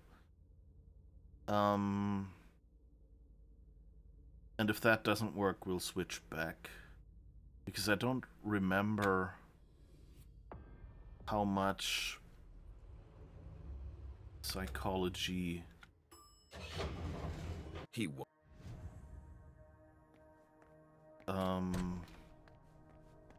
It's in better shape than the morgue. They didn't expect to have so many casualties. I can almost smell his presence. All right. How many innocent lives? I'd be impressed. This... You can't harm me. None of your kind can. I forbid you. My faith is my shield. All right. I've heard of mortals. Let's zip through here as well. I'll break you. You and your faith. A touch of bravado. Now that you're cornered, nothing can stop us. You're done for. Okay, persuasion. We could do this. And we could increase the success rate.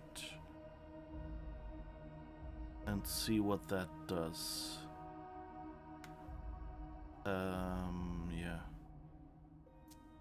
Let's see what that does.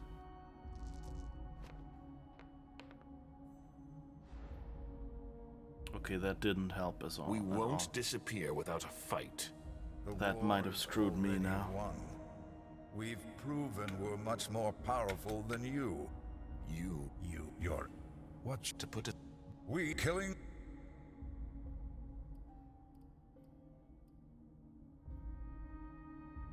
Okay, that just scares him. We don't have to invest anything. A personal matter. Do you mean our little interview? Okay, yeah, the ducking isn't working, so I'm manually lowering the game audio for now.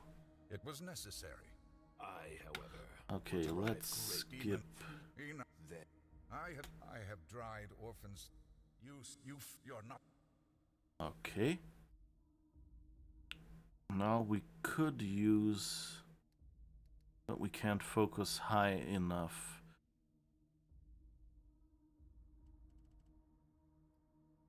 So let's lose that one as well, which means we have to win the last 3.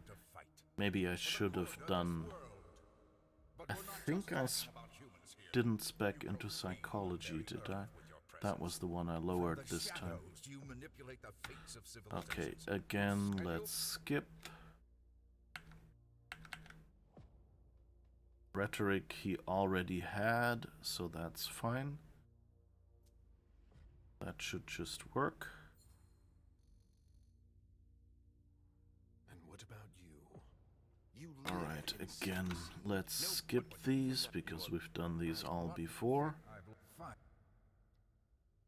And now... No, I can't win this, so I need psychology?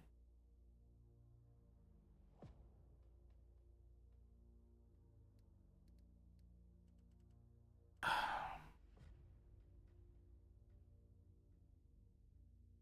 don't think psychology would really help there. Okay, we know we're gonna lose here. So let's restart again. I don't know. This, you know, this just doesn't feel like fun. Persuasion. Wait, persuasion we don't really have a use for. Can we spec into anything else? Deduction. But I don't think we had deduction anywhere.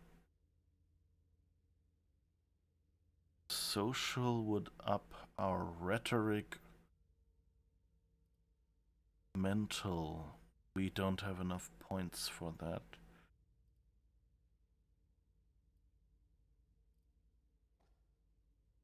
Yeah, I guess we don't really have any choice but that.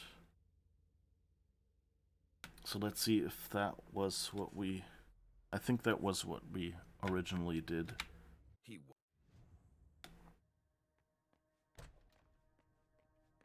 It's in better shape than the morgue. They didn't expect to have so many casualties. But I think this will be the final attempt. Either we get through here, or we lose again.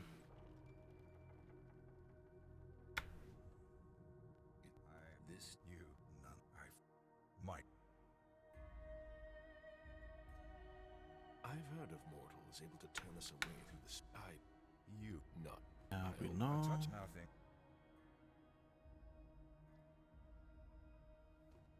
Okay. We can go only up to 3. So So there's really no reason.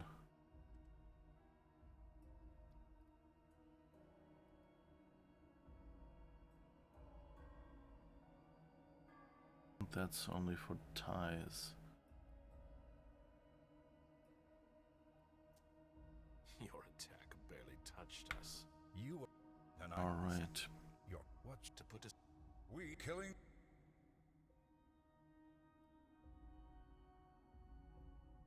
So I think if we wanted to replay this, I think we would have to redo at least one or two of Caleb's previous ones and take the skill points there. Okay, this one we know we win without anything special. You're not. Alright, and now... got nothing but parasites. Okay, we can defend. And we can increase the success rate. Although he might focus, we don't know. Let's try this.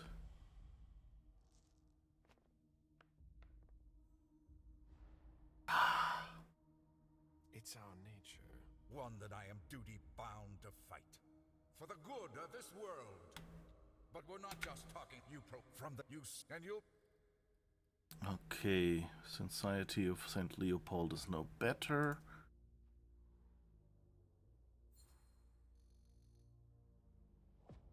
And what about you? You live in secrecy. You lie. No, but what do... Alright, so we've convinced, or we've made him uncertain here.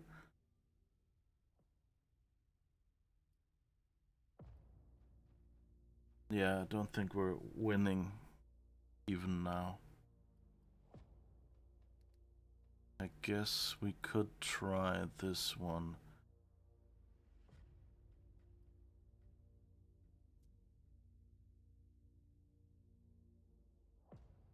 But I think we might not win the last one if we do this.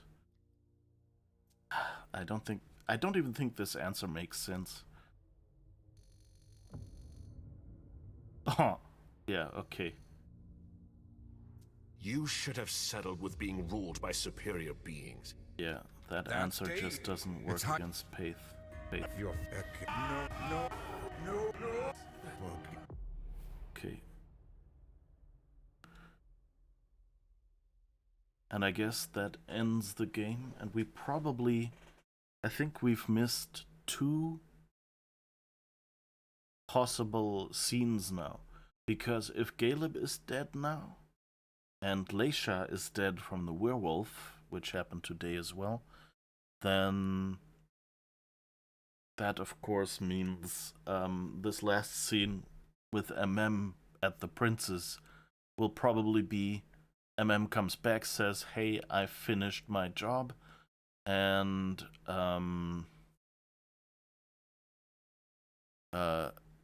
she will hear, oh yeah, the other 2 didn't and died.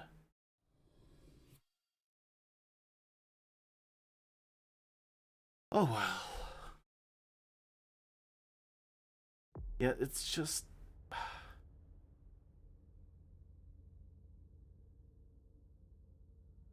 I have to say, like, this game has a lot going for it, but this is the one part that basically the game deteriorates as you keep playing it.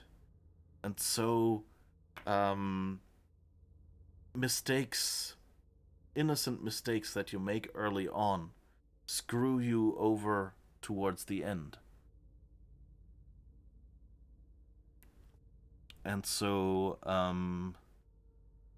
that makes the game a bit disappointing to me now.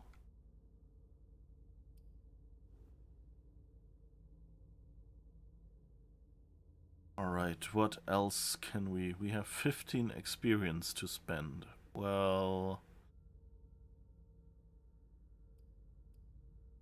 Do we have anything we can spec 15 into? I don't think we have anything that's that cheap.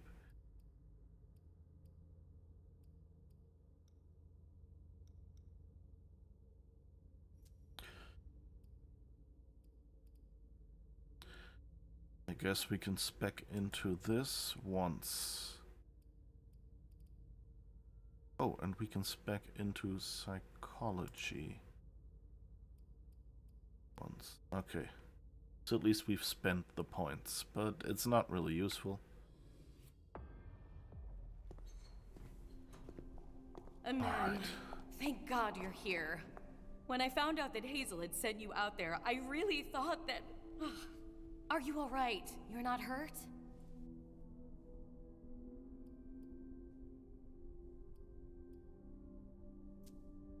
Stop it.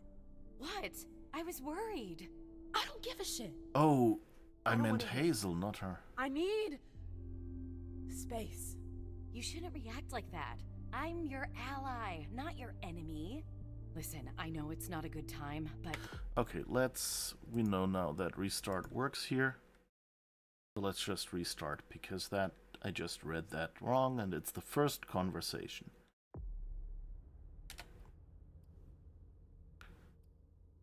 Oh, okay, let's do those again. Ma'am, thank God you're here. When I found out that Hazel had sent you out there, I really thought that... Are you alright? You're not hurt?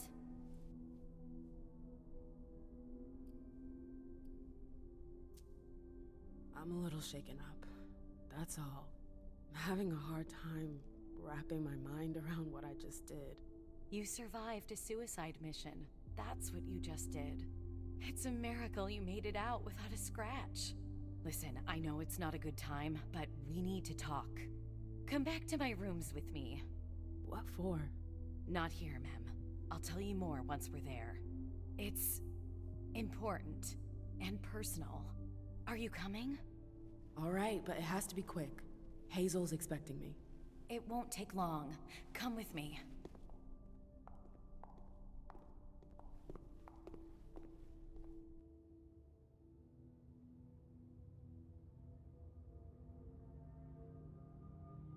That's an painting? Oh, what?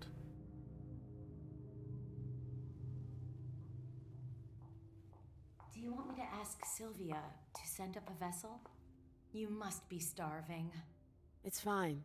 I don't have a lot of time. What did you want to talk about? I know that Hazel offered you a seat on the council. I was sure you'd disapprove of it. Ma'am, she's offered you my seat. She never said anything about replacing you. She's not blind. She's seen you growing more influential. Not as much as me, but nearly. By bringing you into the Primogen, she hopes that the student will surpass the master, and that I'll end up losing all credibility. Then why does Hazel want to get rid of you? Who knows? The powers made her paranoid. She's afraid of her own shadow. She must think I'm a threat. It'll happen to you too, if you accept the seat. Are you going to accept?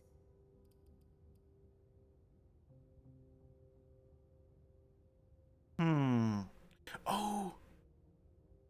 This face back here in that painting, that's the main character from, or at least the character you start playing as. I don't know if there's more characters from a previous game from the same studio, which is called The Council. Only just noticed him here.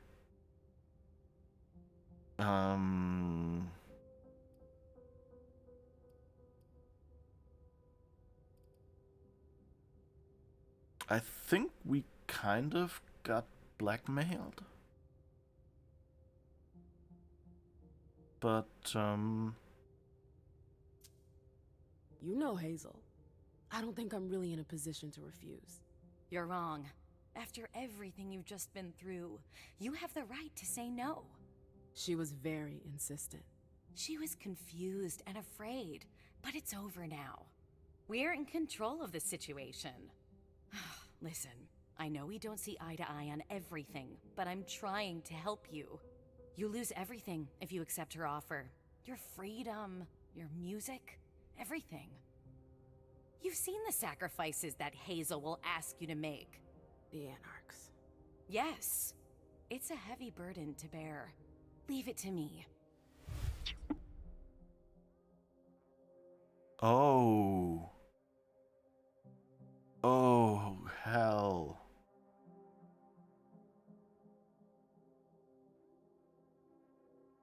That's a bit of a heavier choice than what that sounded like so far. Quit the Camarilla.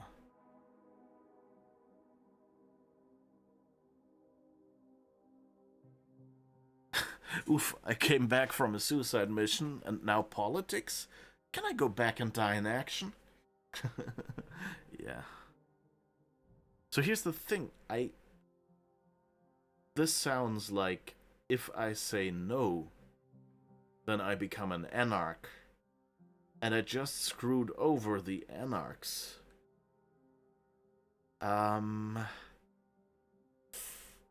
So I'm not sure if this would be a good decision.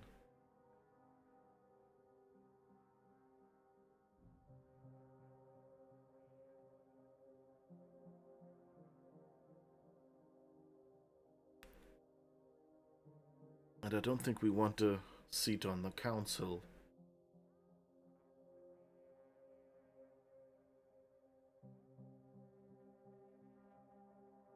You know, here's the thing. Usually, you do not quit the Camarilla.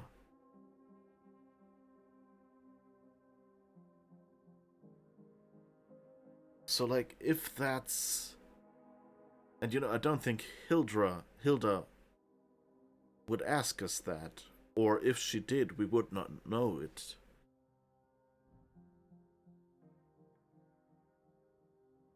So this really confuses me. Like, quitting the Camarilla, just like that basically means, you know, you're saying you're running away from the police. And that would be even worse. So choosing that.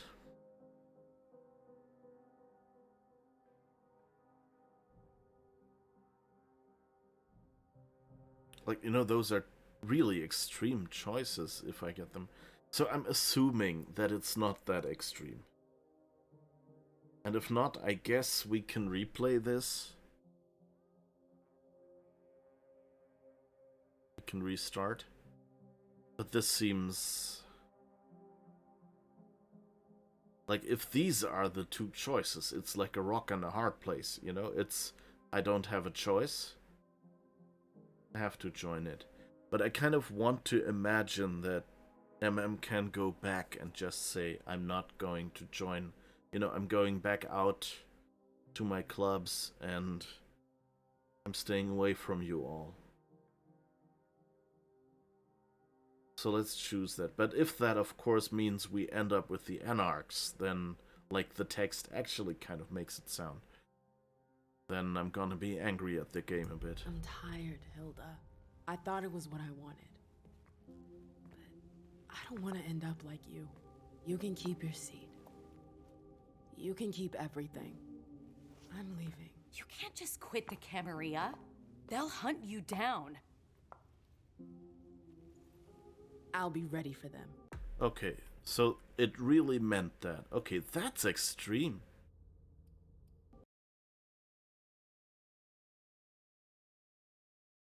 Yeah, so I liked the game until about... I guess until about the mission where Caleb goes up against Sanford. And then it's just all... You have no idea what to spec into at the start. Like, there should have been... You know, either there should have been stronger hints or something.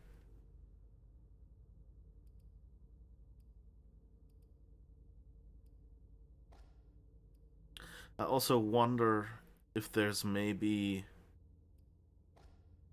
you know, if there should be a difficulty setting where they just say they give you more points to spec into. Okay, Ma'am, let's zip through thank this. God you're here. When I found out that Hazel had sent you out there, I really thought Great, that... and now I can't skip. Are you alright? You're not hurt?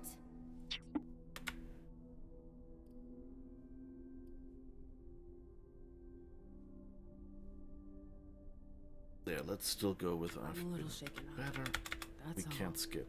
I'm having a hard time wrapping my mind Some around weird what I design just did. decisions here. You survived a suicide mission. That's what you just did. It's a miracle you made it out without a scratch. It's Listen, also I know it's not a good time, the skipping is really uncomfortable in this game because it's like you have to hold and then it skips sentence by sentence in the tree. It should just, you know, give you a choice to, you know, skip until the next decision point. Hazel's expecting me. It won't take long. Come with me. Like, especially in a game where you expect people to replay. Why would you not give people the opportunity to change, to you know, quickly skip through dialogue they've heard 15 times before? Do you want me to ask Sylvia to send up a vessel? You must be starving. It's fine. I don't have a lot of time. What did you want to talk about? I know that Hazel offered you a seat on the council. I was sure you'd disapprove of it. Ma'am, she's offered you my seat. She never said anything about replacing you. She's not blind. She's seen you growing more influential. Not as much as me, but nearly. By bringing you into the Primogen, she hopes that the student will surpass the master, and that I'll end up losing all credibility. Then why does Hazel want to get rid of you? Who knows? The powers made her paranoid. She's afraid of her own shadow. She must think I'm a threat. It'll happen to you too, if you accept the seat. Are you going to accept? Now here's the thing. I think this is exactly the reason why broke up with Hilda. Because she comes across here as very insecure. She doesn't really have any explanation. Like, she just says, oh, she's paranoid and things, you know? Like, she seems to be thinking that if gets into the Primogen, this is what will happen. She will be surpassed. Exactly because she knows she's not as good as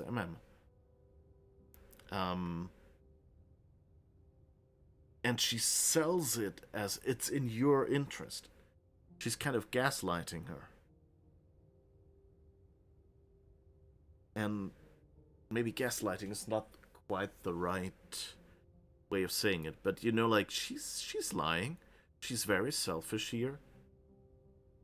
And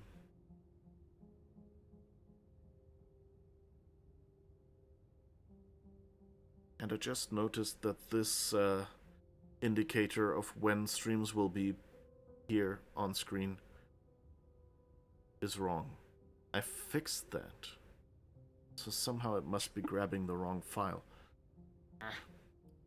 Yeah, she's manipulative. That's one good way to put it, yeah.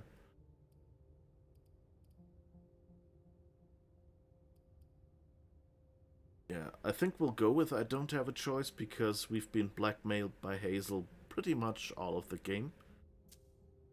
You know Hazel. I don't think I'm really in a position to refuse. You're wrong. After everything you've just been through, you have the right to say no. She was very insistent. She was confused and afraid, but it's over now. We're in control of the situation. Listen, I know we don't see eye to eye on everything, but I'm trying to help you. You lose everything if you accept her offer. Your freedom, your music, everything. You've seen the sacrifices that Hazel will ask you to make. The Anarchs. Yes. It's a heavy burden to bear. Leave it to me.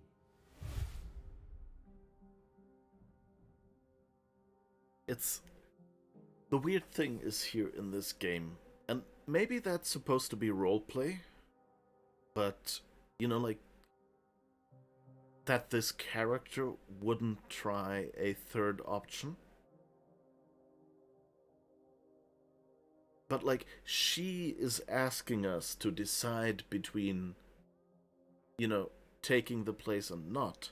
Whereas MM actually decides between giving up her life, and her clubs and everything and just running away from all this, or buying in. You know, which is much more extreme and actually the answer to a completely different question. And I don't really like that. Like, yes, it might be how it feels to MM.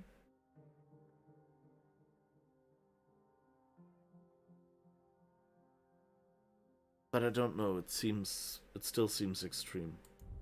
I'm going to take what's mine. I deserve that seat. It's not a game, MM. And that's not the answer she would give either. Oh, I understand them better than you imagine. Now, if you'll excuse me, Hazel's expecting me.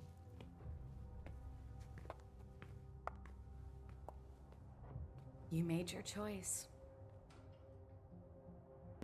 You're not given, like, they're pulling it to extremes here. And that makes no sense. Disasters bring out the best and the worst in us. They can plunge us into oblivion, or signal the start of a golden age. Tonight will go down in history as the night we were able to prove we're not done yet. We demonstrated that our ability to adapt and change are the keys to our domination. Many sacrifices were necessary. Our domain was violated and our existence threatened. But this is nothing compared to everything we have lost. Our family has been battered. The blood of our servants flowed like water. Our own kind were decimated in the flames. We will never forget them. Those who fought by our side and who quenched their thirst for the blood of these mortals. Those who yearned for calmer nights, where we would once again reign over the kind. Now that our reunification has been confirmed, we can count on strong allies who will help us secure our blood supply. Our old quarrels belong to the past. The trifles that separated us have been forgotten. Only one truth remains: our supremacy. Never again shall we be weak or disunited. That's what the mortals expect from us. Let us show them why we are the predators and they are the prey. Let us show them who their blood belongs to. Let us show them the power of immortality. The sacrifices are not over yet. Some will be lost. Others will lose what they have. But it will not be in vain. We are hunters, and what is taken from a hunter must be repaid 100-fold. Our eternal nature is our greatest strength. Boston has shown that it is stronger than old London and venerable Vienna. Tonight, we have tasted vengeance. Tonight, a sea of blood will flow.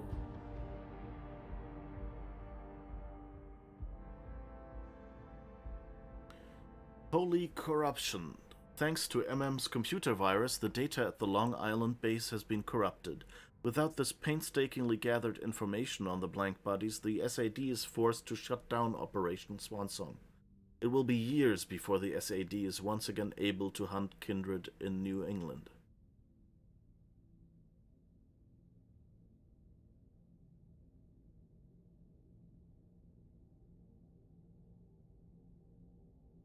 I don't want to skip. I want the next page. Hello. I gotta say, I'm really unhappy with, like, the end. Like, basically this stream. Everything we did in this stream from this game. Because like as I said, decisions early on, and especially fucking nonsensical skill points, to be a little bit potty mouthed about it. I'm not really angry. It's fine, but like, why? It just seems pointless.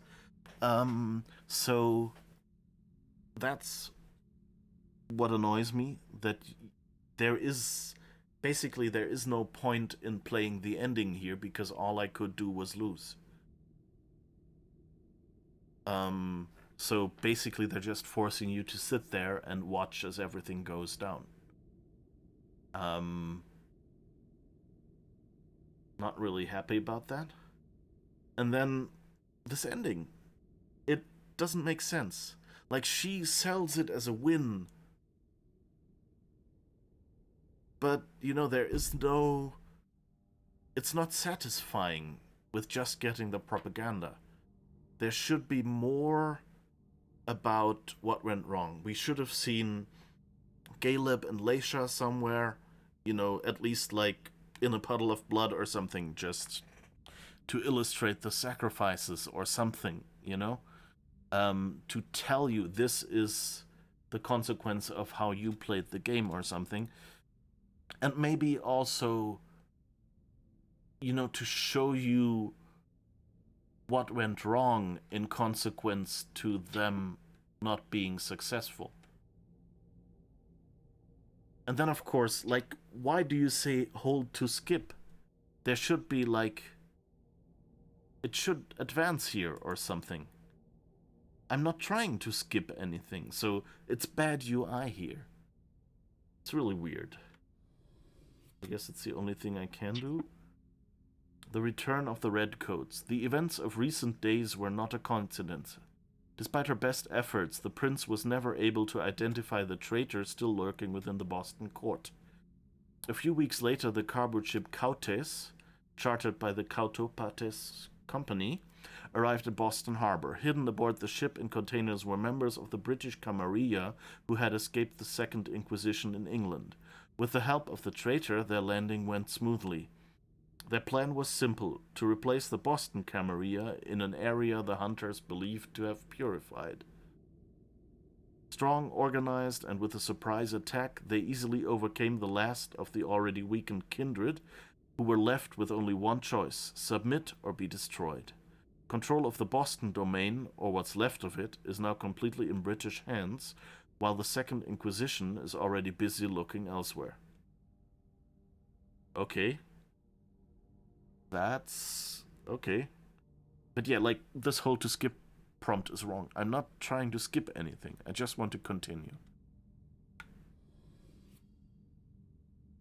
Collateral damage. Since the Hartford Chantry was not part of the new ruler's plans, a struggle between the two organizations began.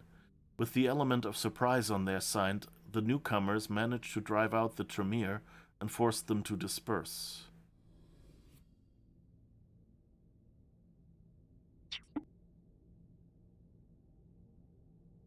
Okay, and I guess this was it. Oh my god, the Europeans again! Typical! Yeah. The night has come where I belong. The night has come when I feel strong.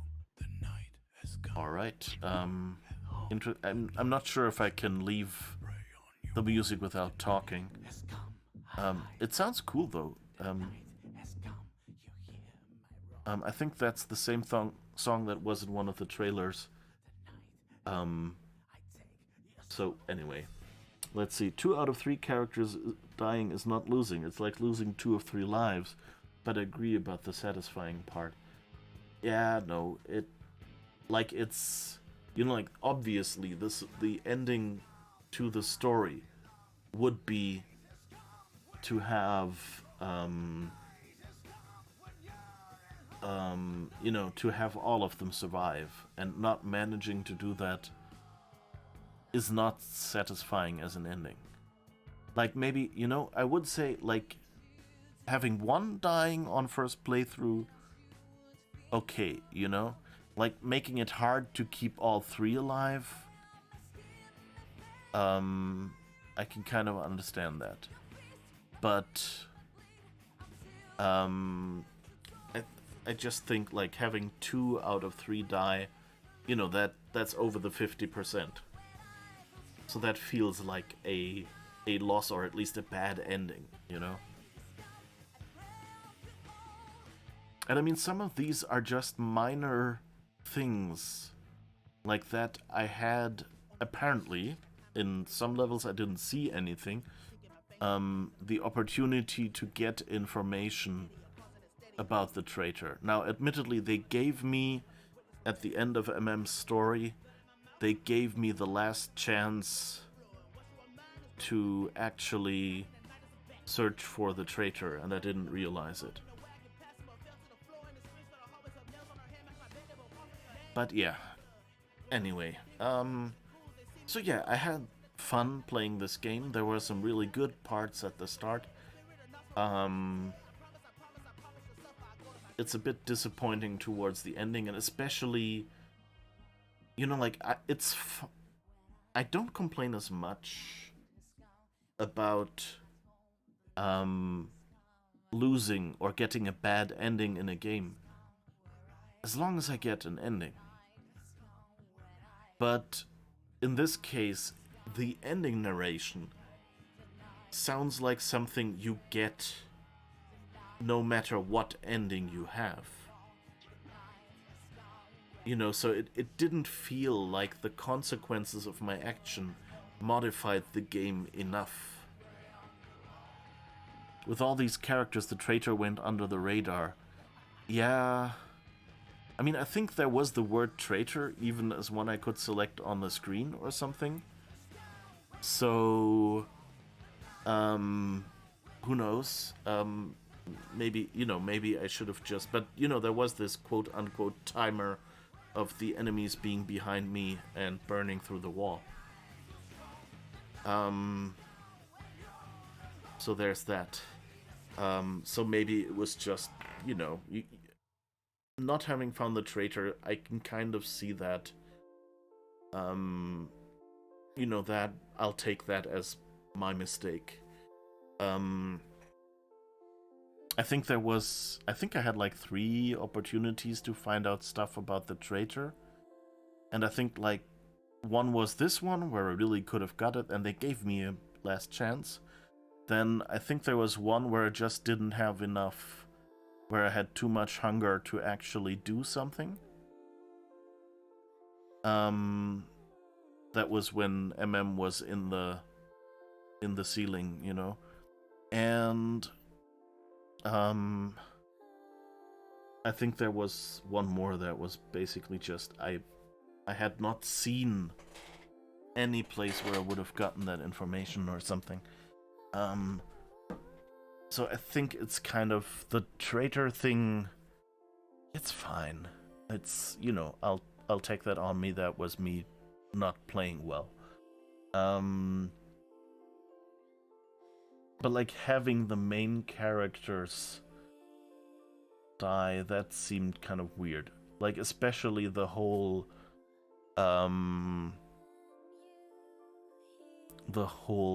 werewolf thing. Because like they took away her invisibility just to be able to do this to me. And that makes, you know, that makes no sense. It's a psychic invisibility. That was a cheat, I think. And also, you like have 2 attempts and that's it. And that's different from the entire rest of the game. It's like you don't introduce a new mechanic that late in the game. You know, you don't bring someone into a quest where the character where the character had this kind of abilities and this kind of playstyle, and then said, surprise, completely different playstyle, never taught you this, never told you how you can do this. You know, there should have been some stealth or something. Now, I don't know. Like, here's the thing. I don't know if this was actually a mechanic that I could have gotten through. Like, was there a chance for me to get through there at all?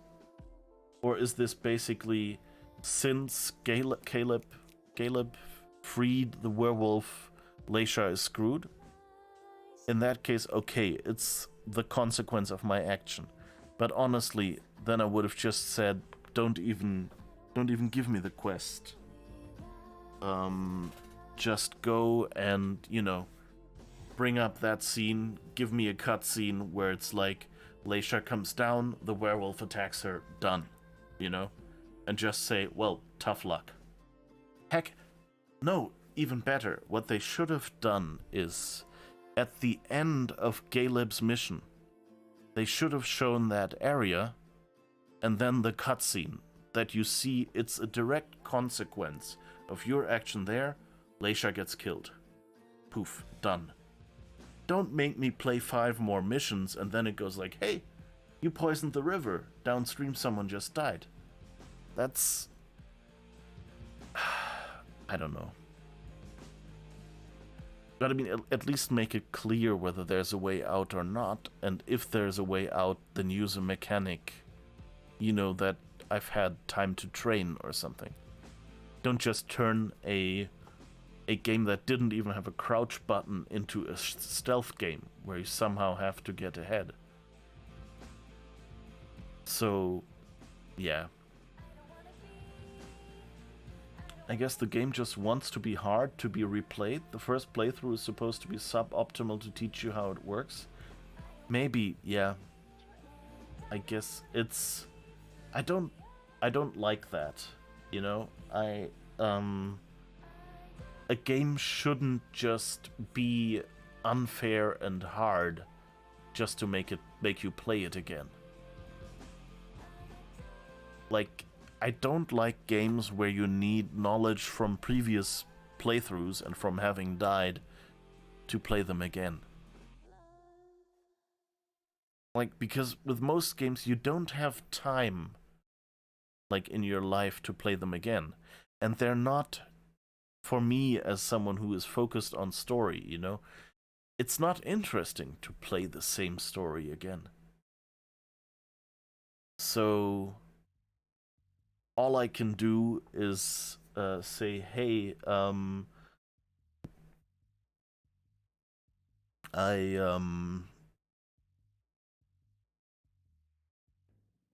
yeah, it's not interesting to play the same stuff again. So what I want is... If you want me to replay a game, it has to be interesting to play it a second time. And it doesn't just have to be, well, you didn't see half the game because you died early on. That's not an interesting game. Then instead, give me the chance of not dying in that spot and then continuing and seeing the rest of the game. So yeah, you should be able to do a satisfying game playthrough. That doesn't feel like a bad ending. On a first-time game playthrough with the knowledge the game gives you. That you then can get an even better one, that you can optimize certain things that, just went wrong or something. That's good for later playthroughs, and that you can discover side quests you didn't see or something. Then that might suddenly be interesting.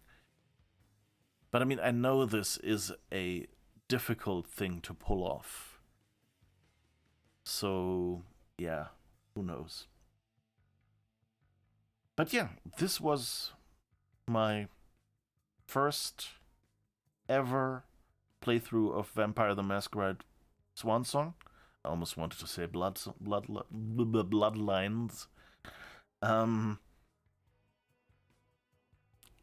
So yeah, not quite happy with the ending, and right at this moment, not really interested in immediately replaying stuff. So I will either I will just let this game lie, and I don't know, in a year or two, I might try another playthrough, to see if I can do it better or something. Apparently the solution would indeed have been sneaking, hiding, zigzagging. Yeah, fuck you, game then. It's something that was never introduced in the game. Nowhere. Okay, yeah, that's a game design flaw, definitely. Like, you don't just drop, especially with, like, what was it, 3 attempts is what I had? No. Yeah. So, you see, that's like the kind of thing that happens in AA games. They can't really work out a full mechanic, don't really have the time to give you some extra story mission that contains the tutorial, and so you end up with unsatisfying, suddenly, because you don't... In stealth games, this is about the field of view of an enemy. You get like warnings, okay, now he's spotted me. If I can hide now, I'm safe. Or okay, I'm out of his field of view, I'm safe. Things like that. You learn these things in a stealth game.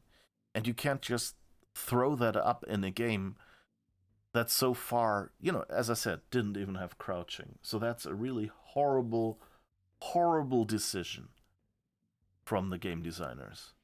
Maybe it was just, okay, if you really, really good and if you can do this, you can actually get out of there, and they wanted to say, but in general, the decision to send the werewolf through the map is a death sentence.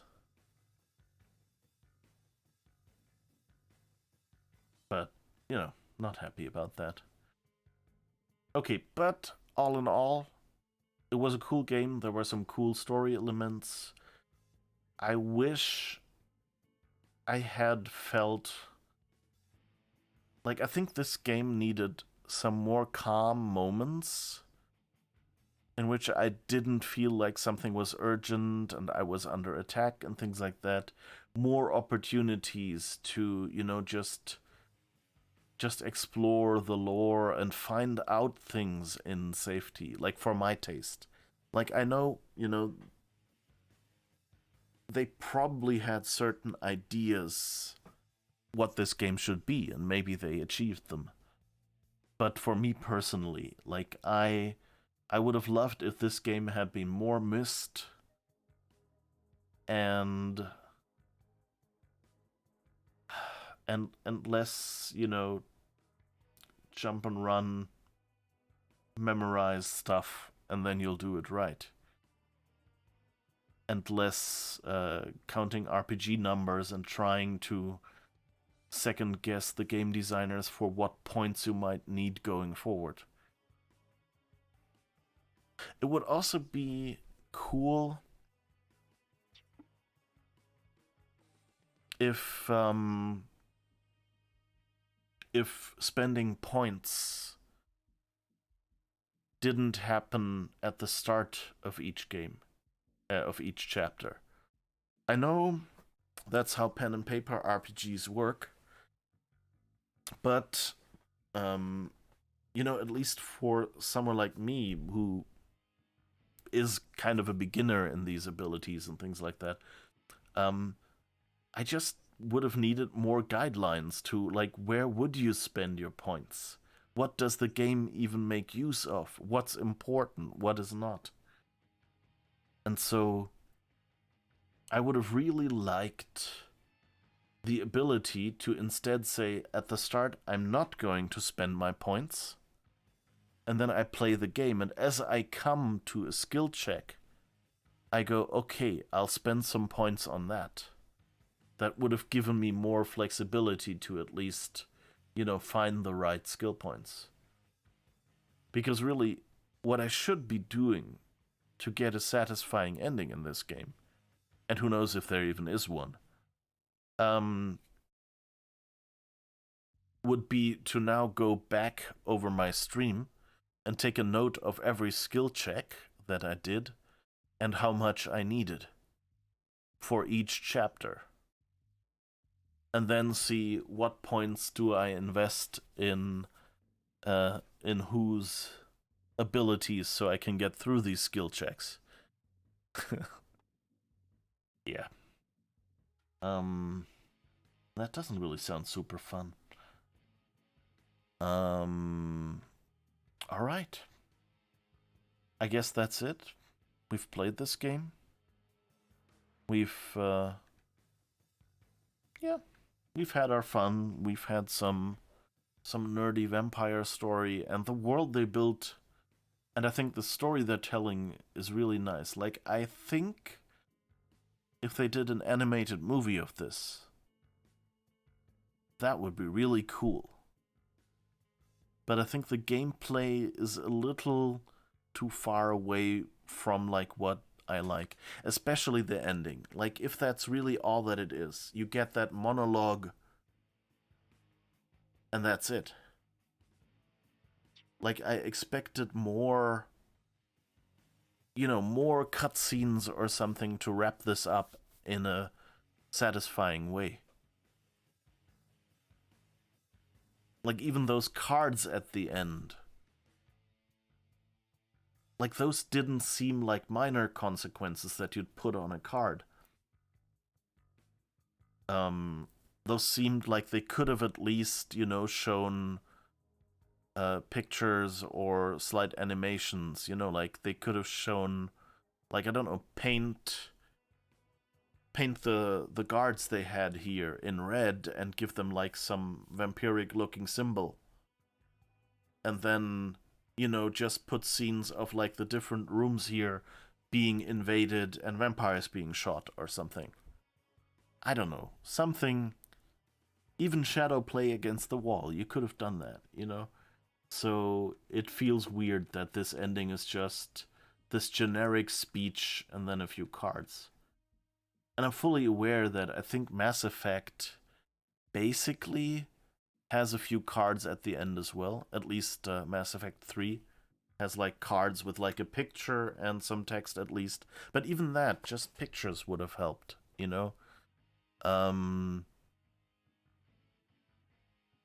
But really, Mass Effect still has an ending for the main story. And that was kind of gone here.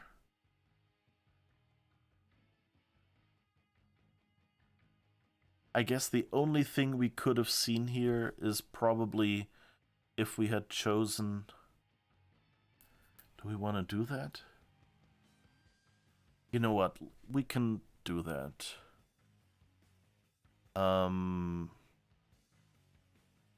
That way we'll at least fill the 3 hours before we end.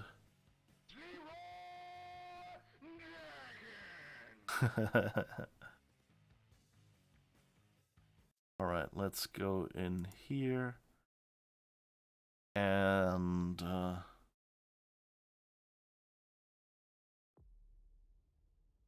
do this again. And again, of course, don't know if any of these choices even has any consequence if you use any of this. But anyway, okay, let's go through here, have this conversation one last time, and choose to run away. My guess is part of why this ending feels so anemic is because MM is the only survivor. My guess is otherwise we would have gotten an ending for Leisha and an ending for Caleb as well.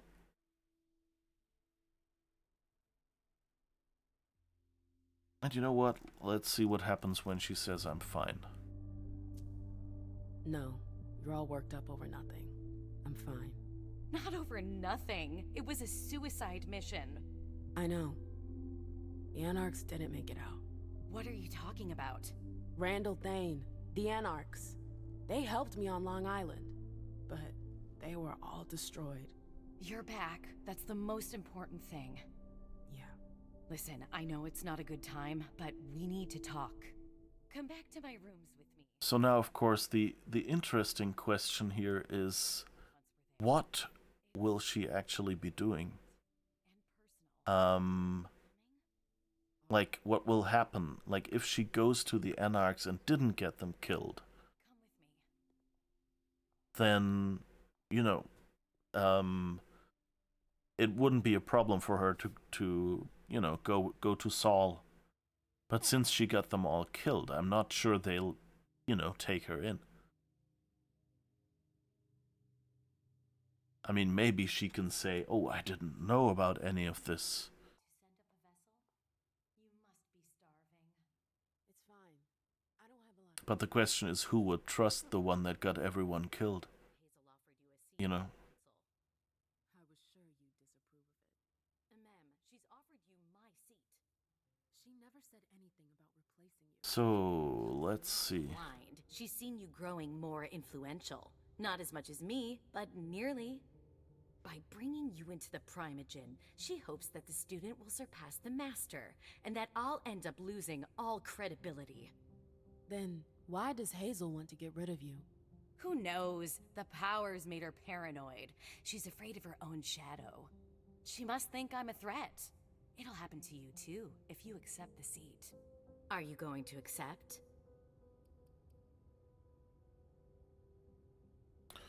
Alright, so...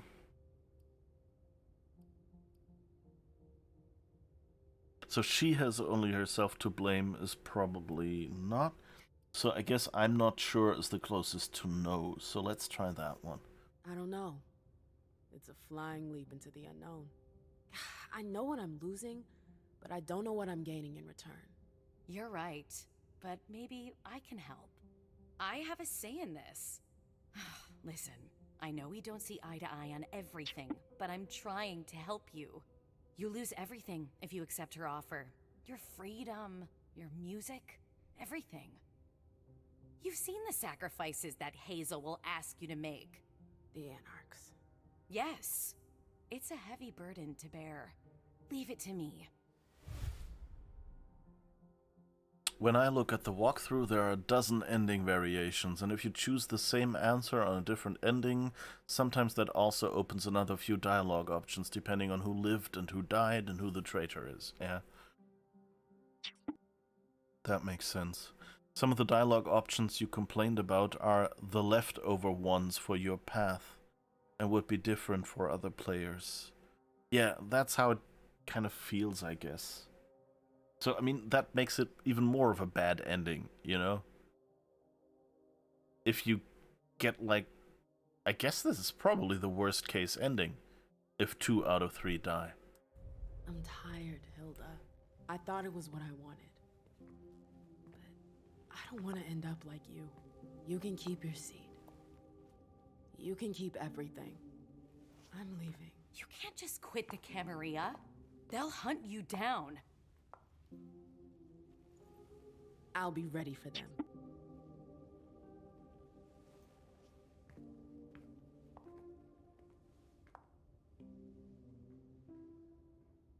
So, will anything be different?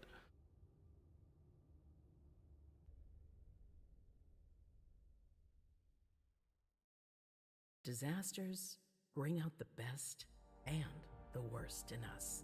They can plunge us into oblivion, or signal the start of a golden age. Tonight will go down in history as the night we were able to prove we're not done yet. We showed that if we stand by our beliefs, if we fight to protect the masquerade from the shadows, nothing is impossible. Many sacrifices were necessary. Alright, so that's all the difference we get. Instead of sitting down at the table, MM just walks out, takes the elevator. Our family has been battered. The blood of our servants flowed like water. Now she gives the speech in front of nobody. Yeah. Yeah, my guess is this is where Leisha would have sat. Because that bench was where we saw... and who quenched their thirst for the blood of these mortals. You know, where we made the important decision. Those who yearned for calmer nights. And this where reign over the kind. Su Feng is that our is reunification probably has been where confirmed. otherwise We can we'd count on get strong Caleb. allies Either, who will you know, help us talking with secure our her. blood supply. I don't know if he would be Our arguing old quarrels or belong to the past. whatever. The And I guess if traumas we that chose separated to us save have Burrell, been forgotten. then he might be Only there too. one truth remains.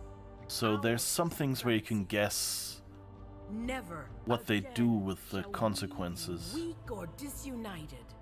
That's what the mortals expect from us. I wonder if Let there's us show someone them why who's supposed to be we here. are the You know, if the predators, Anarchs and they would be here somewhere or Let something us like that. show them who their And I guess blood here, belongs to.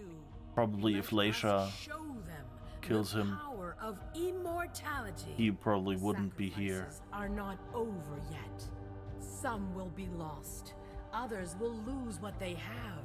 And I guess But it some will not spots be will in probably vain. be, We are hunters. you know, where and what is Iverson's taken child would from be a or hunter something like that. So must there's a lot of be decisions repaid we were able to make here.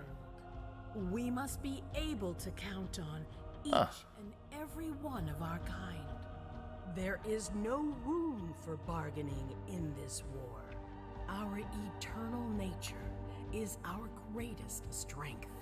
Boston has shown that it is stronger than old London and venerable Vienna. Tonight, we have tasted. Makes sense, the emptiness is in purpose for your ending, and since you haven't seen this scene populated, you don't know who is missing. Yeah, probably. But that's also... That's... You know, that's what a good ending is about. If someone is missing, you need to indicate that. Like, in a good... You have the moment, like, where Su Feng kind of, I think... That one makes sense. Like, she's looking at a picture. They should have probably done a close-up of, like, you know, the pictures of Caleb or something. Or maybe even a picture of Caleb and one of Burrell, and then she just smashes the Burrell picture on the ground or something. You know, there is character expression they could have done here, and they didn't. And so it's, you can't just show empty rooms. You have to show, for example, objects that stand in for dead people or something like that. Alright, let's quickly go through these.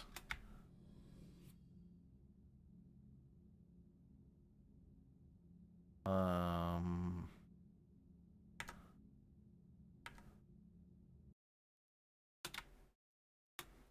has come where I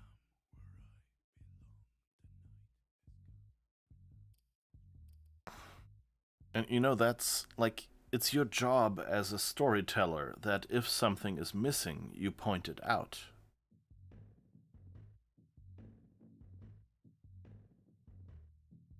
Either in a subtle way or in a stronger way, but, you know, don't just show us random places on this. You know, these were just random places in this level, basically. That's, you know, it's a design flaw. I mean, I'm not saying, you know, it's a fucking amount of work to make a game like this, so I'm not really complaining. But it's just not a satisfying ending for this story.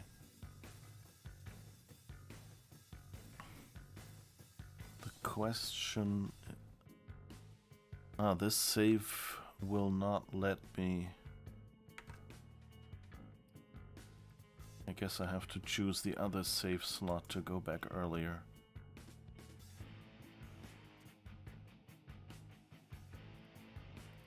Okay, what... Are there any spots where we think... These...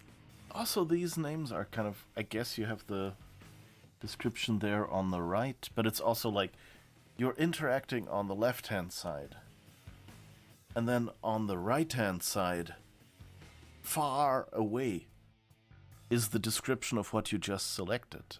There's locality in UI.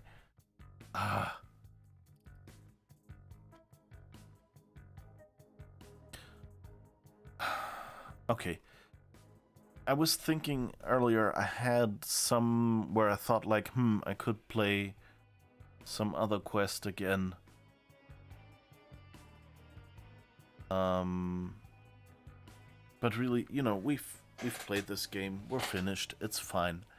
So I guess all I have left is to push this button and to say, yeah, we've finished this game. We've had some real fun at the start. The ending needs some work. But, you know, I enjoyed playing this. And so what we'll now have to do is I'll have to come up with a game to play next week. Again, at 5 p.m. Central European Summer Time or 8 a.m. Pacific Daylight Time on Sunday, we'll be playing the next game. Yeah, you see a bunch of games that I'm thinking about playing. There's Life is Strange. There's a game called Mundown, which is basically Switzerland. I'm planning to play Deathloop eventually. We also still have the original Sam & Max that we haven't played. I have to admit, right now, at this moment, I'm not really feeling most of these games. So I'll have to look around a little bit in my list of games that I haven't finished yet, which one I will actually be playing. So who knows? I'll probably post it on Discord. Usually I post the schedule for the next week there. It may be a little late this week. I'll try to have it done by Friday or something. Because, you know, the next stream will be on Sunday anyway.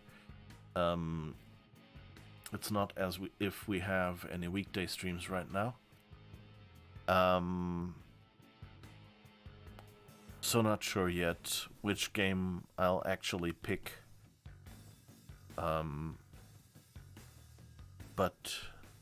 I hope you'll be back for then.